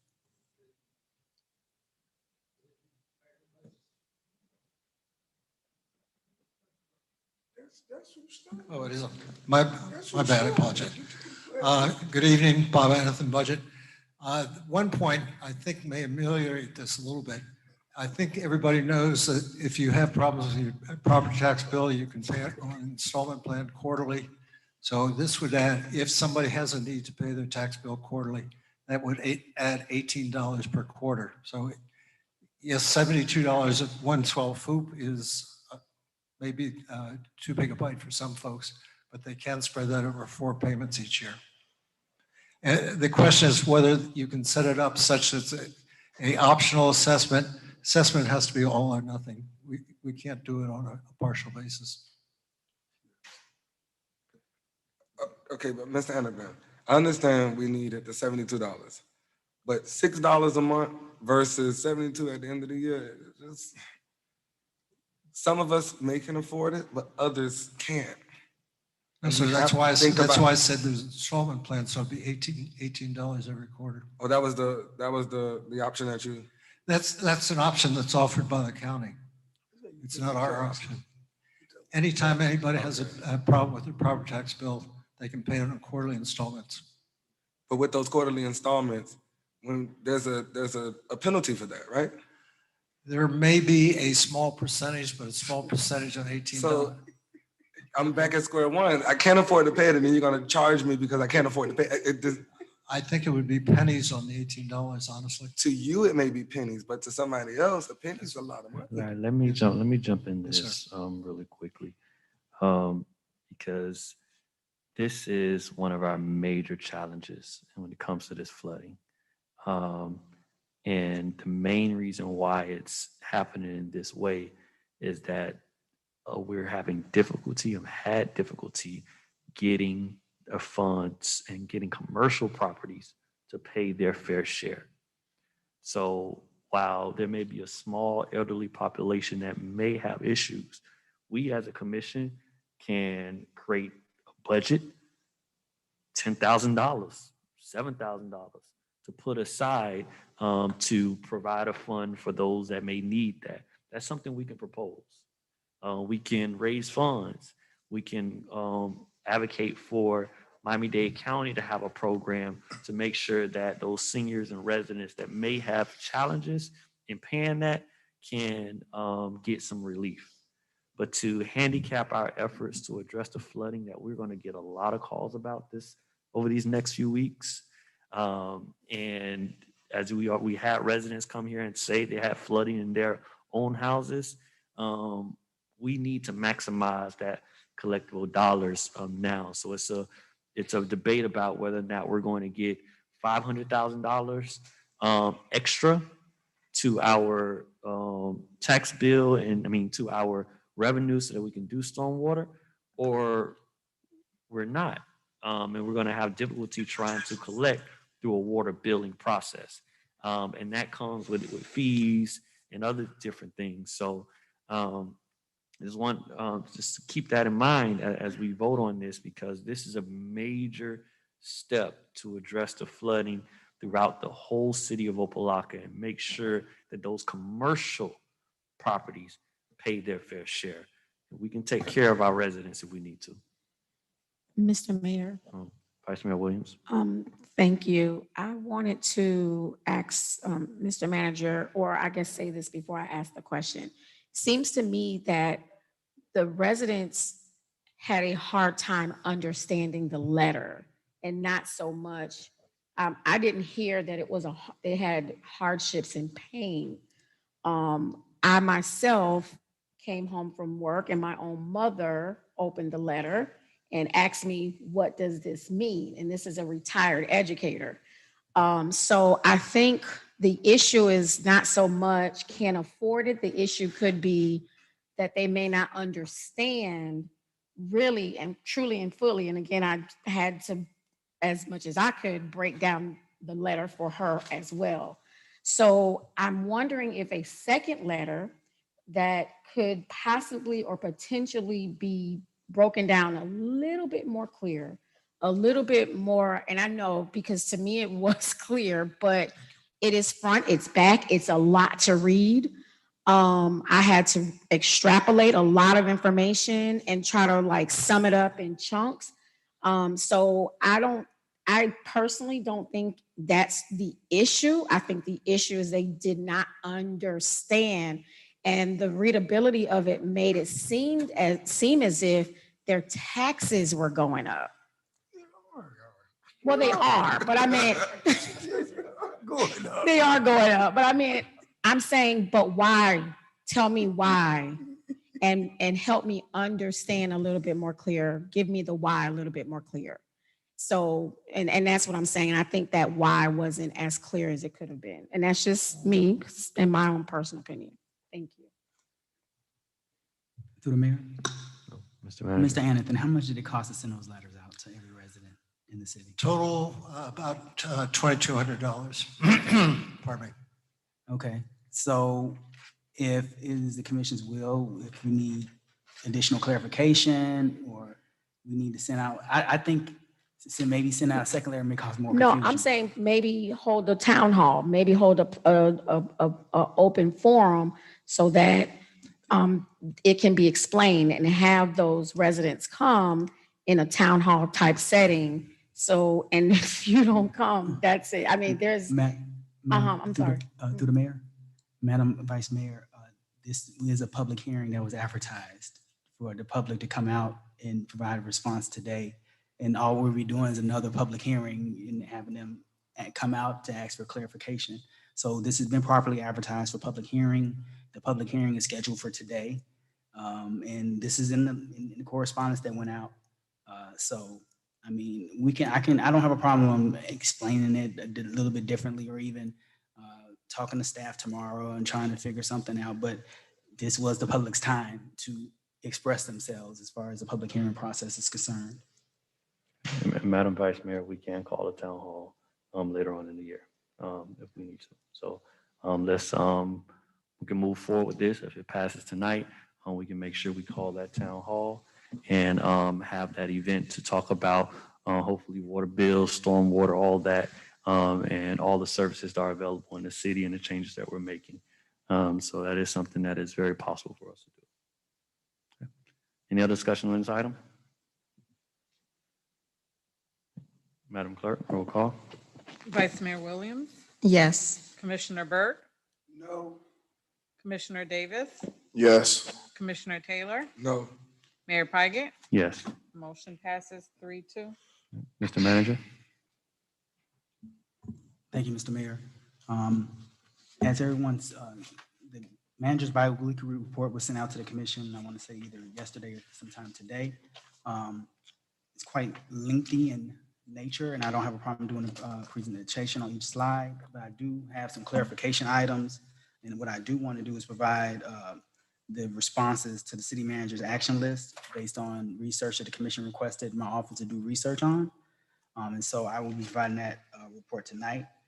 It's going to be line by line. It's going to be a little bit lengthy, but I do ask you guys for your patience as I got to go through this. These are actions that were requested on the May 26th regular commission meeting. The first question that was proffered here on the dais was in regards to the HR building being designated as a historical building, and if that was possible.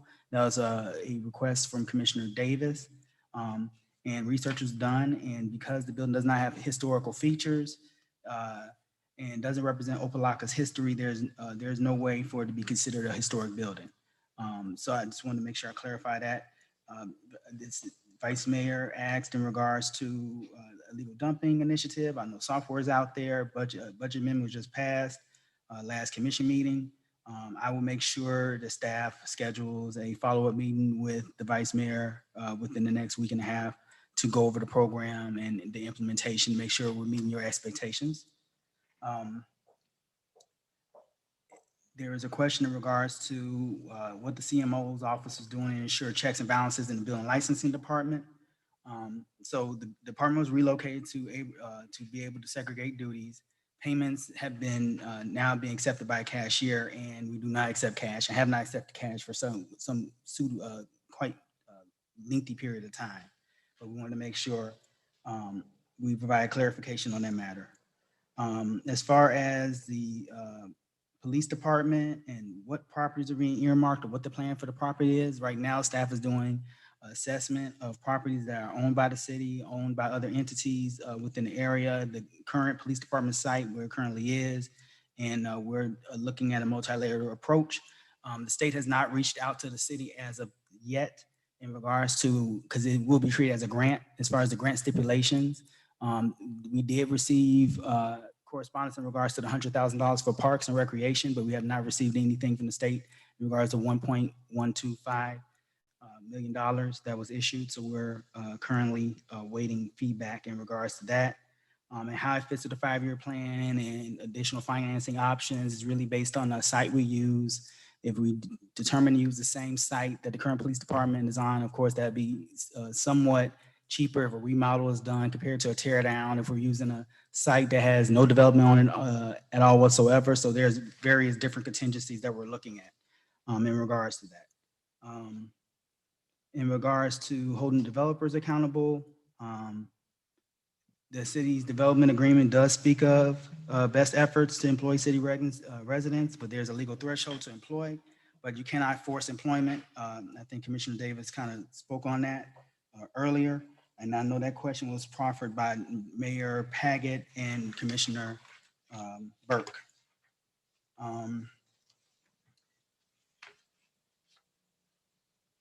So the mayor requested status of hurricane preparedness plan, status of Glorietta Garden substation, status of bus benches. Comprehensive plan was sent to the commission on June 1st. Glorietta substation is operational and is occupied by street crimes unit, and ownership of Glorietta was here today to speak on those type of matters, especially in regards to the substation. And then, of course, the RFP for bunch benches was just passed today. And then copies of previous union contracts, I believe the clerk sent those out, prepared, so we'll be prepared for the 7th meeting. Status of inmate workers, we will be working with the city attorney's office to come up with a contract draft to be sent over to Miami-Dade County. And then in regards to beautification funds, the Vice Mayor did ask in regards to that. We have applied and have been awarded a tree planting grant. So you start seeing trees down Purvis Avenue being installed currently, and that's a match. It came out to a little over $20,000 with a little over 10 coming from the county. And then we are looking at other options and other grant opportunities for beautification. I would like to, because there's been multiple inquiries in regards to the police department and our response to the violence that has been occurring within Miami-Dade County. I would like, if it's okay with the commission, to defer the remainder of my time, excluding your questions to me, to the chief of police, so he can provide you all with an update of what we've been doing as a city to combat the violent crime that's been occurring throughout the region. Chief. Excuse me, Mr. Mayor, before the chief come up, can I ask the manager a question? Commissioner Burke. Mr. Manager, the big initiative that the county just passed with the violence and the money that they put forward, have the city reached out for some of that money? So the city had a meeting actually the day of the presentation of this prosperity plan with One, the new chiefs of staff or directors that work directly for Mayor Kava to come and look at our social service programs and how they can assist the city. And I know that's been rescheduled. I want to say July 13th off the top of my head. I could be incorrect, but I know there's a date in July where that individual, along with his team, is supposed to come to the city, kind of assess what we need, and then kind of come up with a game plan how those funds will be divided and reinvested within the city of Opa-locka. Currently, money's going through social service programs that are managed through the county, but of course, we want to request some funding for our own selves to kind of push this effort, since a lot of the violent crime may not necessarily be occurring in Opa-locka, but as individuals that live in Opa-locka, if you read news articles, that are going out committing these crimes. So we want to make sure that we have proper planning in place and ensure that we have social service programs and programming for the youth available to kind of address the matter. Thank you, sir. Commissioner Burke, just to follow up on that, and that fund. So we met with the mayor, Vice Chair Gilbert, quite a few others. The gentleman that Mr. Pate is referring to is actually the Deputy Mayor, Chris Copeland, who is over a new department that the mayor put together to pull together parks, recreation, cultural affairs, many others. And we've asked for meetings for him to actually come out here, and he's said he's going to come out here to do an assessment of our city to see what are the needs that we have as a city. We also have nonprofits like Teen Upward Bound, Gang Alternative, and many others that are part of that conversation to make sure that those funds are allocated to the city. I did meet with the manager and the chief of police and requested that we get in front of those funds by making specific requests of our needs for our police department. Through meeting with the chief, there was a few items like issue with our dispatch center and getting calls and some technology that could have been part of that funds if we as a commissioner are made aware of that. So I'm hoping that we can make sure that the resources that we need to fight crime, like when we heard about a Shot Spotter program and others, we were known about it so that we can do our due diligence as a commission to make sure that when these funds are allocated, they go to the proper places. So by all accounts that I've seen, Opa-locka should be in good hands.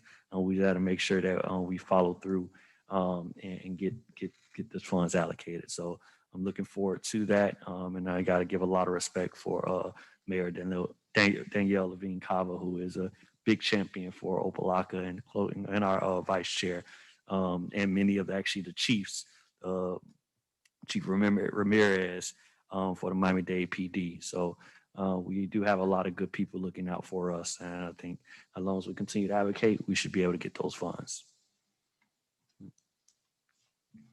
Mr. Mayor, thank you. Commission, thank you for having me up here, City Manager. So before I get into it, I just want to let you know that my primary focus coming in has always been and continues to be an engagement, enforcement, and environment, and I'm also adding an education piece in there. So what I'll talk about now is in relation to the current trends and spikes that we have in our general area and occurring within the city, and what we're doing as a police department, what we have done actually over the last couple of months, and continuing on in that process with the city manager and my current command staff. So just to let you know, obviously, the street crimes unit was created to address specific violent crime. They remain focused in that area. I'm currently working on fine-tuning the agency's crime analysis capabilities to ensure that our limited resources are being focused in the right areas and on the right individuals. I will say that since their inception over the last few months, they've recovered over 22 firearms and seized over 70 grams of illegal narcotics. And they continue to focus their efforts to keep our citizens safe. So one of the things I believe in also is the decentralization of law enforcement. I think we need to operate within the community as part of that community engagement piece. I instructed our captain and our street crimes unit is now working remotely in one of our more active areas in our community, not only to provide enforcement, but to also start building some of that relationship and getting to know the members within the community. And that has been very effective, as the owner of the Glorietta complex spoke to earlier. In addition, we are meeting weekly with them and with some of our other business partners to ensure that their needs are being met and that we're aligning ourselves to move forward as an agency and as a city to reduce crime and also the fear of crime amongst the residents. As you know, as y'all have probably seen, the Opa-locka Police Department, we are an active participant in Miami-Dade's Operation Summer Heat, and that entails quite a bit of intelligence sharing. I will say this, that the fine work of the men and women in my agency, they were actually instrumental in providing some detailed information to some of our other county partners that fruited, have been successful in identifying and helping solve some of those high-profile incidents that have occurred. One of the other things that we've done as a force multiplier, I know a lot of my colleagues have spoken on staffing. Staffing always is a concern. I will say that in my research, that the Opa-locka Police Department appears to have less staffing and resource than they had in the past over the last couple of years, but making the best of what we have. I will say our secondary employment, our officers that are working off duty ends up being is a force multiplier for our agency. They alleviate a lot of the calls for service that our officers will have to go to, and they also provide additional backup if they needed. So one of the things that I have done was Opa-locka first. So in some of our other higher crime areas, Opa-locka, some of our locations that hire off-duty officers since it is a voluntary thing amongst the officers, those secondary employment jobs that are within our city take a priority and they get filled first, just to ensure that we're providing the safety and manpower that we need should an incident arise within our city. And I will say, just over the last 6 months, just within the city of Opa-locka, our officers have worked over 8,354 hours.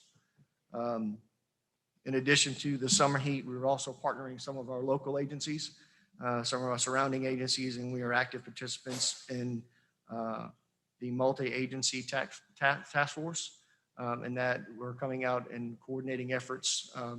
I can't really give out operationally when, but we are doing it at a minimum at least once a month in joint efforts. We are also coordinating with our probation and parole partners to ensure that those individuals who are currently on supervised probation for violent crimes or are known gang members are easily identified and residing within our city are easily identified, that they're well known, and should an incident arise, and we're checking and making sure that they are in compliance with their probation. We're also working with the county's crime suppression team. I don't know if you've seen a couple of them out here in identifying some of our areas, search warrants, serving arrest warrants in those specific areas. I know we currently have 2 canine officers that are in training. And I know it was asked in one of the discussions, what is particular uses of a canine unit? The city has had that service in the past. And I felt it was important, and the city manager prior to me thought it was important to bring on a canine team. And I'll just say that it is very important when it comes to narcotics detection, which although it is not the sole reason for some of the issues that are going on, it is at the root and help facilitate some of that activity. It also assists us in offender apprehensions, providing a layer of safety between human life and the offenders. And it also is very effective in evidence location should the need arise, specifically even for firearms, discarded firearms, or specific evidence related to a particular crime. Right now, that is slated to come into effect, should be in effect by the end of July. They should be out of training. We meet, like I said, regularly with some of our area managers to provide specific documentation to them concerning some of their residents, specifically with the multi-housing component. addressing any of the criminal activities and having strategies to address it. These things here are, just to understand, these are kind of like, I refer to them as tourniquet, addressing an urgent primary need just to make sure that our city and our agency is on top of the problem. But by no means do I feel like we can arrest our way out of any of these issues.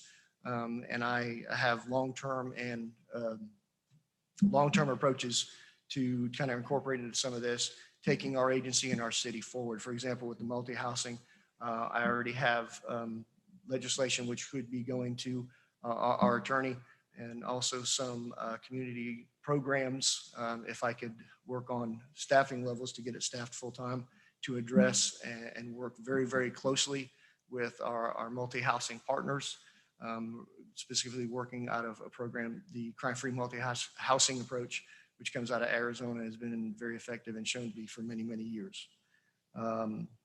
We do have 2 mobile license plate readers that, based on the vendor, not necessarily anything that was in-house, but I had a conversation with our particular vendors, the license plate readers that provide valuable information concerning stolen vehicles. And it also has information for somebody, for example, who may be wanted out of another jurisdiction, notifying our officers. I think information is critical for us as an agency in order to be effective moving forward. And that is a resource that we have, and they should be going live within the first week of July. I've also sat down with the vendor and we've talked about the potential for other locations and other uses of that technology, including up to and including a possible partnership with some of our local multi-housing and business communities for video information and video feedback provided to the police department should an emergency arise. So we're looking at leveraging that technology, and obviously that'd be something that would come through the city manager to the board, just to keep y'all updated on that. Long-term, again, we're looking at engagements, launching some of our social media initiatives, just recently getting a hold of some of that. We have as you know, most of the criminals, a lot of the criminals obtain some of their firearms from other illegal activity, for example, breaking into cars and taking firearms that are stored in their vehicles or firearms that are stored in houses through burglaries.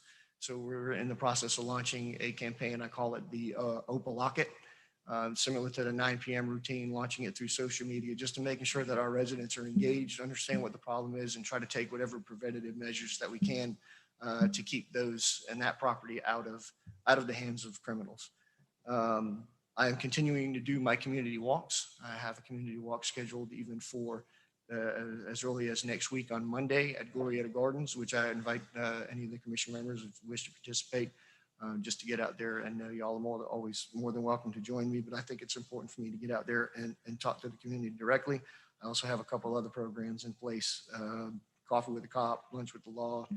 I call it the C3 program, the Chiefs Community Council, all those things kind of geared towards the long-term approach. But currently we are still engaged, still getting information. We're still monitoring social media, both in and out of our agency, obtaining that information and making sure that we're not only acting individually, but we're acting collectively as a region.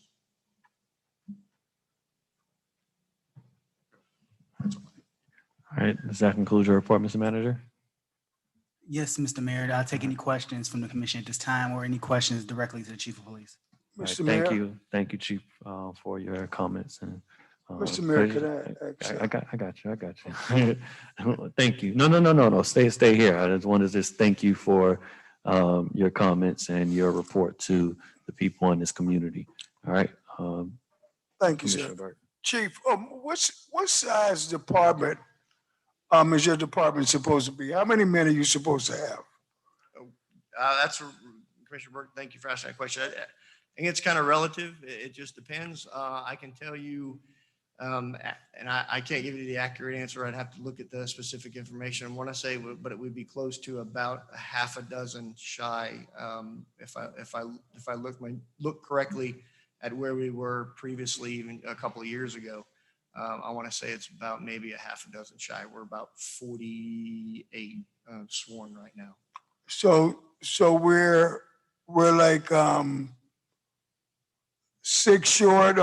Do we have money in the budget to hire additional officers? I recently had a meeting with the city manager. I have some organizational kind of reconfigured some of the organization to maximize some of our efficiency. Budgetary questions, that's really up there, kind of in y'all's hands. I know I've sat with Bob and quite extensively on details. And like I said, the manager and I have sat concerning restructuring the agency just to maximize some of our efficiencies. I will say this, we're also looking at grant opportunities.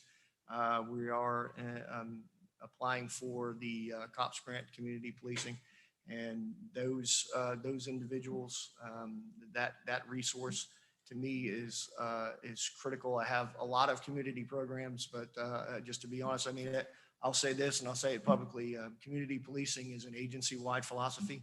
It's not, no one particular unit within our agency is going to be responsible for it. From the top down, I believe in it, and it'll be carried out by everybody.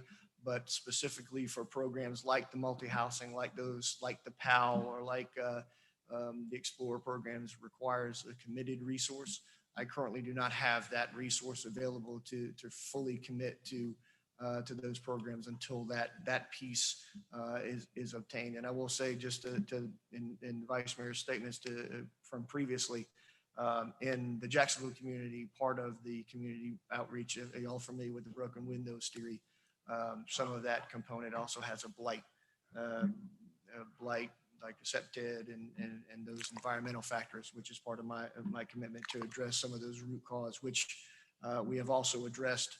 I have on file right now at least 5 properties that I'm working with my code enforcement on that I feel are contributing to or underlying issues to the criminal activity. And one of those is that location that you mentioned earlier, Commissioner. No, Chief, I'm asking about your staffing. Sir. Because the new development that's being finished on 17th Avenue, Sailboat Cove, when that becomes operational, that's going to be another one of the big units that I'm not saying we didn't have any problems with Glorietta when they first started. We didn't have any problems with 22nd Avenue when they first started. So I'm just saying, I would like for us to be have a fully staffed department. When they get online, they're almost completed with that complex. And as it is right now, the officers that we have now, we're burning out. So if we have the money in the budget for staffing, is my opinion that we need to get ahead of the program, not wait until we start having problems, but we need to recognize that that's another large complex coming online, and we're going to need staffing for it. I'm just saying, if Mr. Manager, if we can expedite with the police department to go ahead and get him them 6 men that he's short of. I'm just saying, like we were talking about earlier about being proactive. Don't wait till we start having problems over there. Get the people in place now so we can answer the calls. Thank you, Mr. Mayor. Thank you, Commissioner Burke. Any other questions for the chief? Mr. Mayor, Commissioner Davis. thank you. I have a question. Thank you, Chief, for all the work that you're doing and carrying the department in the right direction. But I have a question as it relates to the dispatch, I guess the problems around the dispatch center. If you could kind of elaborate on that a little more and kind of point to the exact issue that you guys are having. Okay, so overall philosophy of the agency, my overall philosophy is that if you think you know it all, you don't. If you think you can't do it any better, you probably won't. Our agency has to, I'm always constantly evaluating a process. What can we do to increase efficiency and improve our service? Well, one of the things, obviously only being 60 days in, one of the things that I noticed was in our communications process, and it really isn't anything that was really out there or even noticeable. But in our communication process, we are working with Miami-Dade County, and all of our calls are being dispatched. Our 911 calls are being routed through Miami-Dade County, and through the county, their software system through dispatch is not compatible with ours per se. So information that we have firsthand is usually, that we're able to work with, is usually not directly obtained from those individuals involved in the crime, which to me personally creates some circumstances. I would rather have the direct information and as much information as possible prior to somebody going out there, not only for the services, but also for officer safety. But I will say that is also a situation that is not within our control, even as early as a meeting today. That is Miami-Dade County is looking at changing their software.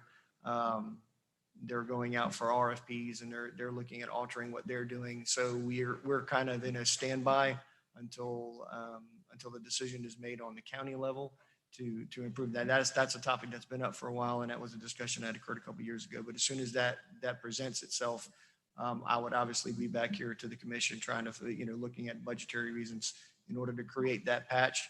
It would have immediate savings in-house, but would also provide better information and thus better service to the community.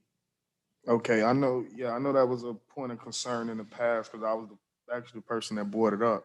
And it stemmed from many complaints from our residents. Opa-locka was a very small community, 4.5 square miles. Oftentimes when calls or emergency calls are made, residents oftentimes complain about the low response, the long response time. Ultimately, that seems to have been a problem due to the rerouting through Miami-Dade County, and other issues come with that, like you alluded to, not being able to actually hear from the person reporting the crime, but receiving it from a secondary resource, that being Miami-Dade County. I know in the past, administration has put it out there to pretty much, I guess, look at bringing that operation in-house and maybe hiring a dispatcher and that sort of thing, because it was, from an infrastructure standpoint, set up that way before in the city. And of course, that led to better service delivery. But I would like to see some sort of effort, if not through, providing it in-house and having our own dispatcher to increase efficiency. If not that way, then looking at, whatever Miami-Dade County is doing with their software and ensuring that whatever move we're making internally is compatible with the direction that they're moving in. So that's my hope. I know dispatching, like I said, the time has been a point of concern over the years, but I would hope under your leadership and under your direction and with your knowledge and resources, we'll be able to overcome that issue. So thank you. We're staying on top of it. Thank you, sir. Mr. Mayor, Vice Mayor Williams. I don't have a question, just a comment. I know you and I spoke extensively, and I just want to give you kudos or shout outs or whatever you call them. Thank you for beginning with the end in mind. And when you begin with the end in mind, that's how you create and lay out a plan like you just did right now. And I want to thank you and thank the manager for allowing you to present what your plan is to not only the commission, but to the residents, because I think it's important that we do hear what that plan is. So really thank you for that. One of the things we talked about is eating that elephant one bite at a time. And I'm so glad you're with me on that. And so just keeping that focus and laying out this deliberate and intentional plan is great. I can't wait to see the exciting programs and projects and just the change that's going to come. So thank you. Thank you, Chief, for your report and the work that you and the officers have been doing over these past few years. I've heard you say you needed more officers. Are you putting in a request for more officers? I've submitted, I'm looking at an organizational chart. I've sat with the city manager and we're working through budget. And how many officers? I couldn't give you the exact count unless I look at what I have here. So the comparison was over previous years compared to now. Okay, and we currently have how many? I want to say approximately 48.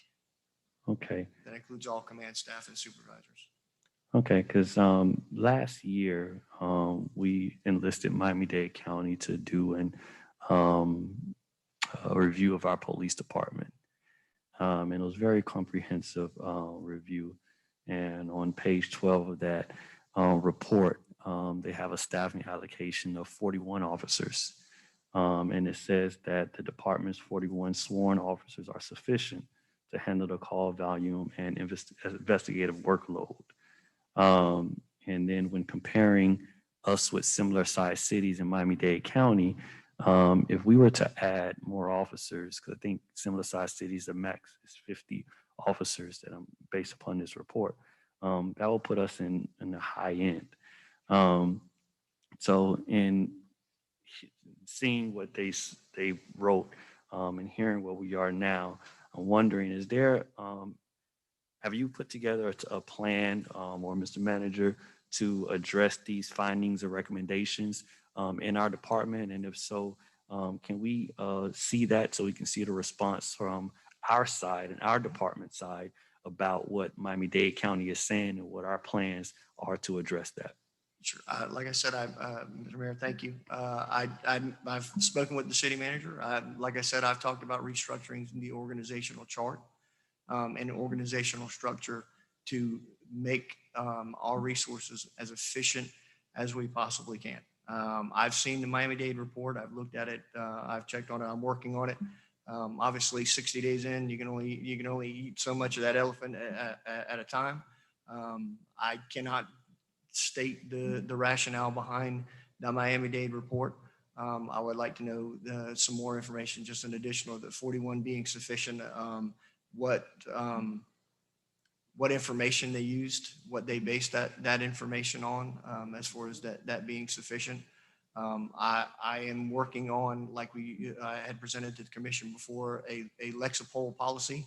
So policy adjustments to create a framework for the agency to work in. So in addition to, and in concert with that, I am also working on crime analysis and developing the agency analysis. I prefer to work off of the information that we have. Once it's been validated, information in-house will be better suited to be able to respond to some of that question. But I would be curious to know what the rationale was used in that Miami-Dade assessment to come up with that number and come up with that recommendation. Okay, so yeah, I would definitely love to see that information so that we can get that comparison, see what Miami-Dade County said. We're seeing what our police officers saying and have a plan to make sure that we address this issue. I know that our officers can be quite a big of an impact on our budget. I think it's like $100,000 a year for each officer. So I want to make sure, bringing in an officer. So definitely we have quite a few things we got to get done throughout the city. And this report even mentions bringing in like a coordinator, other positions that are needed within the police framework so that we can have a more efficient department.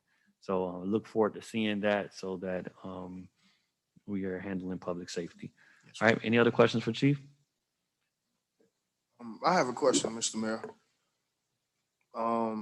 Commissioner Davis. I think you asked about staffing. Have you guys looked at any restructuring of, I guess, of staffing or any sort of configuration in that regard? Just piggybacking off the mayor's comments about we're already pretty much in line with similar cities. So could it potentially be that maybe we, I don't know, top heavy, or have we looked at any? Because obviously there's a gap or a divide. I think we all up here would agree as far as patrolling and presence, as well as the response time. So, if we're already in line with similar sized cities as far as sworn officers, I mean, that stands out to me that some sort of, maybe we should look at the structure of our agency. Thank you, Commissioner Davis. I've actually drafted and finalizing. I've been sitting with the city manager. We're coordinating.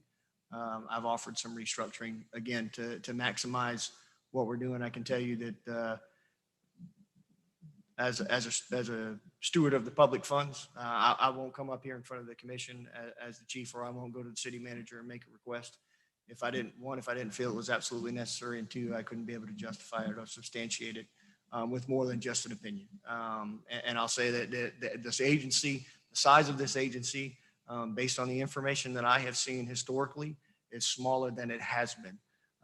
So and again, I won't use that as a crutch. We will make do and make as best, provide the service as best as possible with the resources that we have.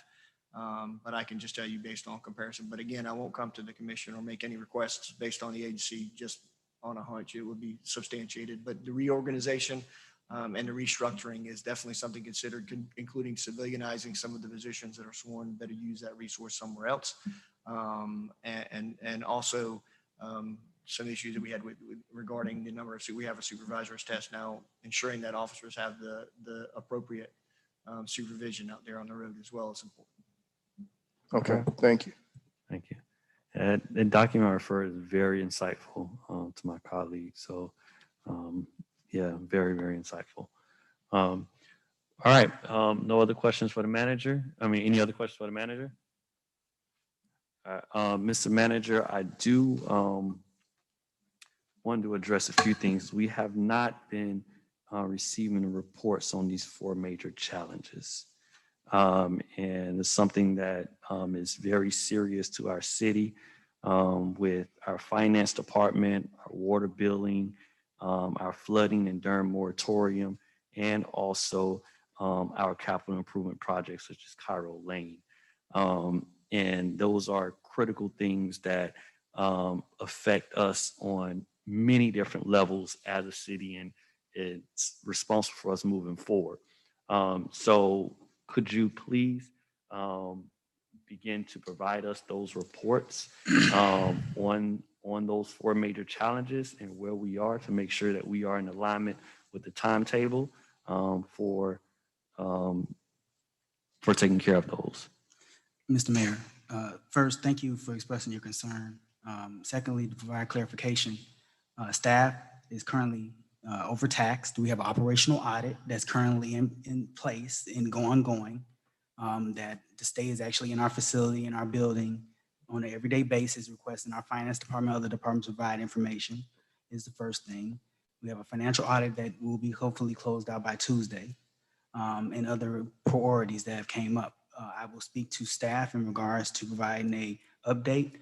As you are aware, we usually provided you a bi-weekly challenge, but you no longer meet with my office to discuss those items. So that is a report that we most likely have to generate once the demand goes down in regards to our current priorities that we're dealing with on an everyday basis. But please rest assured that the 4 major challenges always are near and dear to my heart and the director's hearts because they are genuine and they do care about the city and its progress. Snippets of Mr. Austin's report spoke of some of the 4 major challenges. Finance on a daily basis deals with their challenges in regards to the finance department. I have provided some reports in regards to the finance department, status of the audits, financial well-being. Water billing is a sensitive subject, so we can't speak on that. But typically, that is a bi-weekly verbal report and briefing that you receive from each director that I manage directly. I will work on having that report available to the commission on a monthly basis.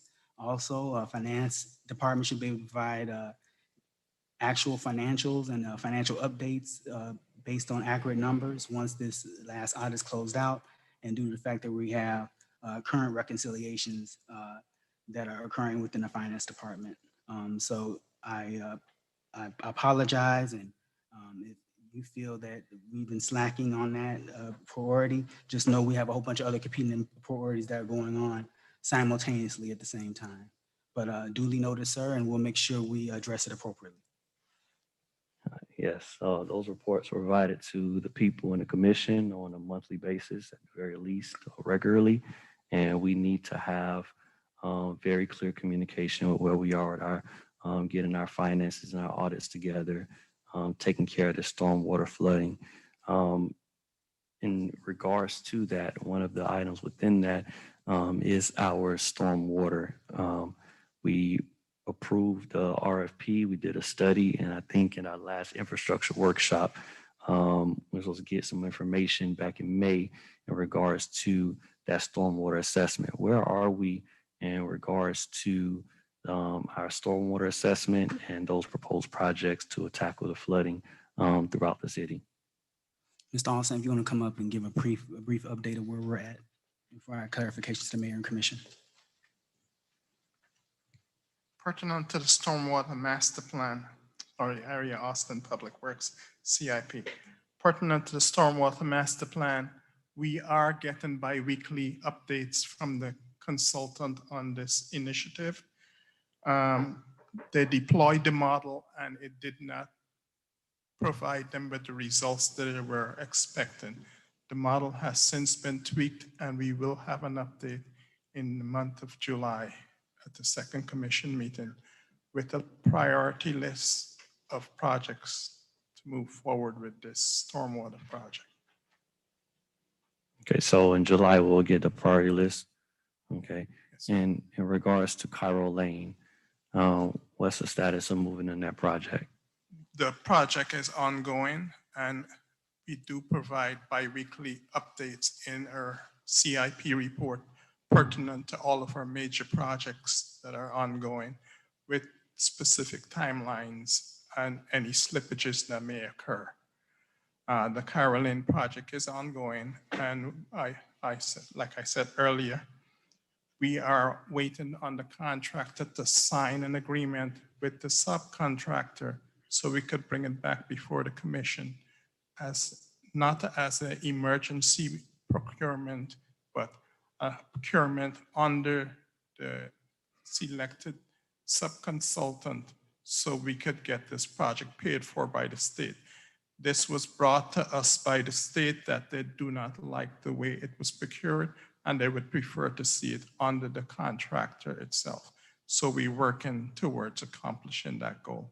But the project is moving forward. They're assessing other aspects of the project, such as the criteria document that was developed by Intercounty Engineering. Okay. I would like to request a report from the Chief Inspector General if they can come to either a workshop that we do or to the commission to give us an update on our finances. We haven't, I don't think they've had a financial emergency board meeting. They used to do dual meetings with us at least once a year. We need to get those updates to find out where we are in our 5-year recovery plan and make sure that we are in alignment and moving forward. Can we make that request to the Chief Inspector General's office to meet with us as a commission? Request is already made and it'll be scheduled for next month. When they provide 10-day notice, it'll be routed properly to the clerk and to the commission. Thank you. Thank you. All right, anything else for the manager? All right, moving on to official board reports. Any board reports? No report, Mr. Mayor. Any future agenda items?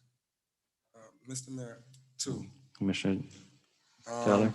1, I want us to consider a charter review. That's 1. And number 2, I want us to consider passing legislation where we have end times to our meetings. Taking into consideration our department heads, they've been here all day. And it's after 10 o'clock. So maybe we can come up with a time, maybe 9:30, 10 o'clock, that we have a hard stop. Anything we don't pass will be put to the next meeting. But I just want us to take into consideration our citizens that are watching and our staff, directors that are in the audience. So those are my 2 future agenda items. Do we have a motion to, you want to make a motion for the first item? Make a motion for a charter review. To establish a charter review board. To establish a charter review board. All right. Second by I'm sorry, Commissioner Burt. I'm sorry, Mr. Mayor, I would like to co-sponsor that with, when it does come, yes. Yeah, I would also like to co-sponsor the item to the sponsor. To the sponsor. But yes, move it. All right, so as floor is open, I will also be a co-sponsor on that item too. So with that, do we need a, well, Madam Clerk, roll call? Commissioner Burke? Yes. Commissioner Davis? Yes. Commissioner Taylor? Yes. Vice Mayor Williams? Yes. Mayor Pygott? Yes. Motion passes on the future agenda item for the Charter Review Board. And for the second one, I guess a motion to have an end time at 9:30, hard stop. I'm gonna move by a motion to put an end time for our commission meeting, moved by Commissioner Taylor, second by Commissioner Burke. Any discussion on this item? I would say that that is a very uncommon practice in government, period. Yeah, very, very uncommon practice, and it may hinder us being able to get some things done. Sometimes we have agendas that are long, some that are short, and agenda management may be a better way to address that issue.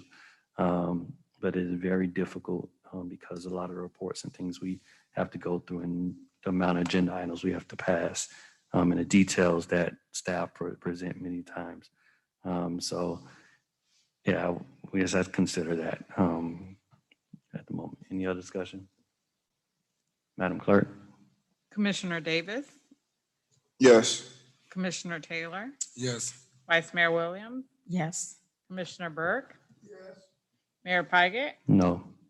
Motion passes 4-1. All right. So any other future agenda items?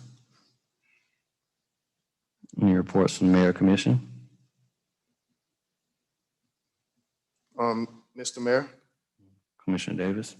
Thank you. I would just like to announce one event that will be taking place on Saturday, July 10th.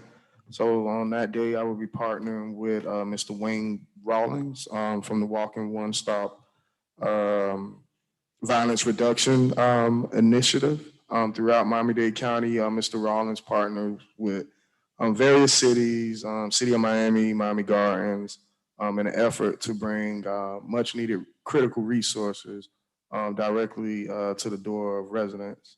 So again, this initiative is aimed at targeting those victims of crimes and those who have been targeted as offenders of crime, going to those hotbed areas and just letting them know, like, hey, the city's here, we have certain resources, programs for your kids, various safety net programs such as the low income light assistance program, as well as other safety net programs that are available. So looking forward to participating with Mr. Rawlings and our police department, knocking on some doors and getting the word out about many of our community policing initiatives and various park services. So I look forward to inviting and engaging with the community on that day. Mr. Mayor, Commissioner Burke?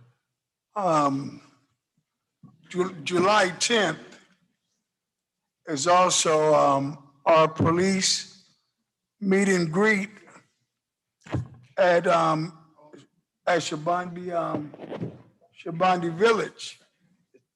So I just want to. Sorry about that, Commissioner Burke. It's actually the 12th. So correction, the event is Saturday, July 12th. I mean, Monday, July 12th, sorry. Oh, okay, I was. Sorry, got it mixed up on the agenda. Which event? The walk or the meet and greet? The walk is on Monday, July 12th. And the meet and greet is on July 10th, So I'll just let Commissioner Burke, elaborate on that. So I just want to, I think when Deputy Chief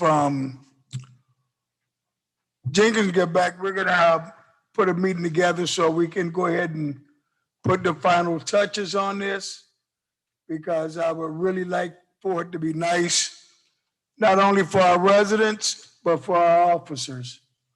And I think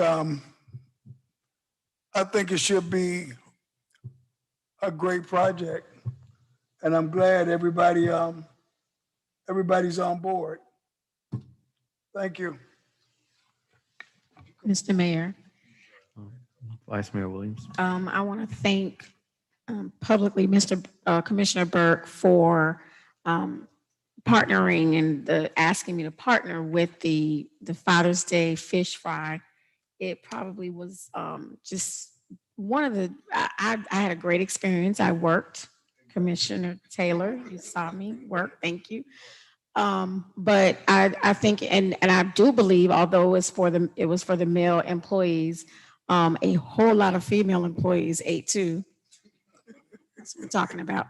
But the food was delicious, and it was really an amazing event. And a lot of people from not just Opa-locka, but outside of Opa-locka gave us kudos for that. So I thank the commission that attended, Parks and Rec, Al and Natasha Irving for the delicious food, and Public Works for hanging back and putting the tent up and putting tents down. And I actually think we should do this again. However, now men and women, and so that we can continue to mingle and build those great relationships with our employees. Thank you. Any other reports? Any official board appointments? No, Mr. Mayor. All right, do I have a motion to adjourn? Moved by Commissioner Burke. Second. Second by Commissioner Taylor. Everyone have a good evening. Thank you very much for taking time. Take care.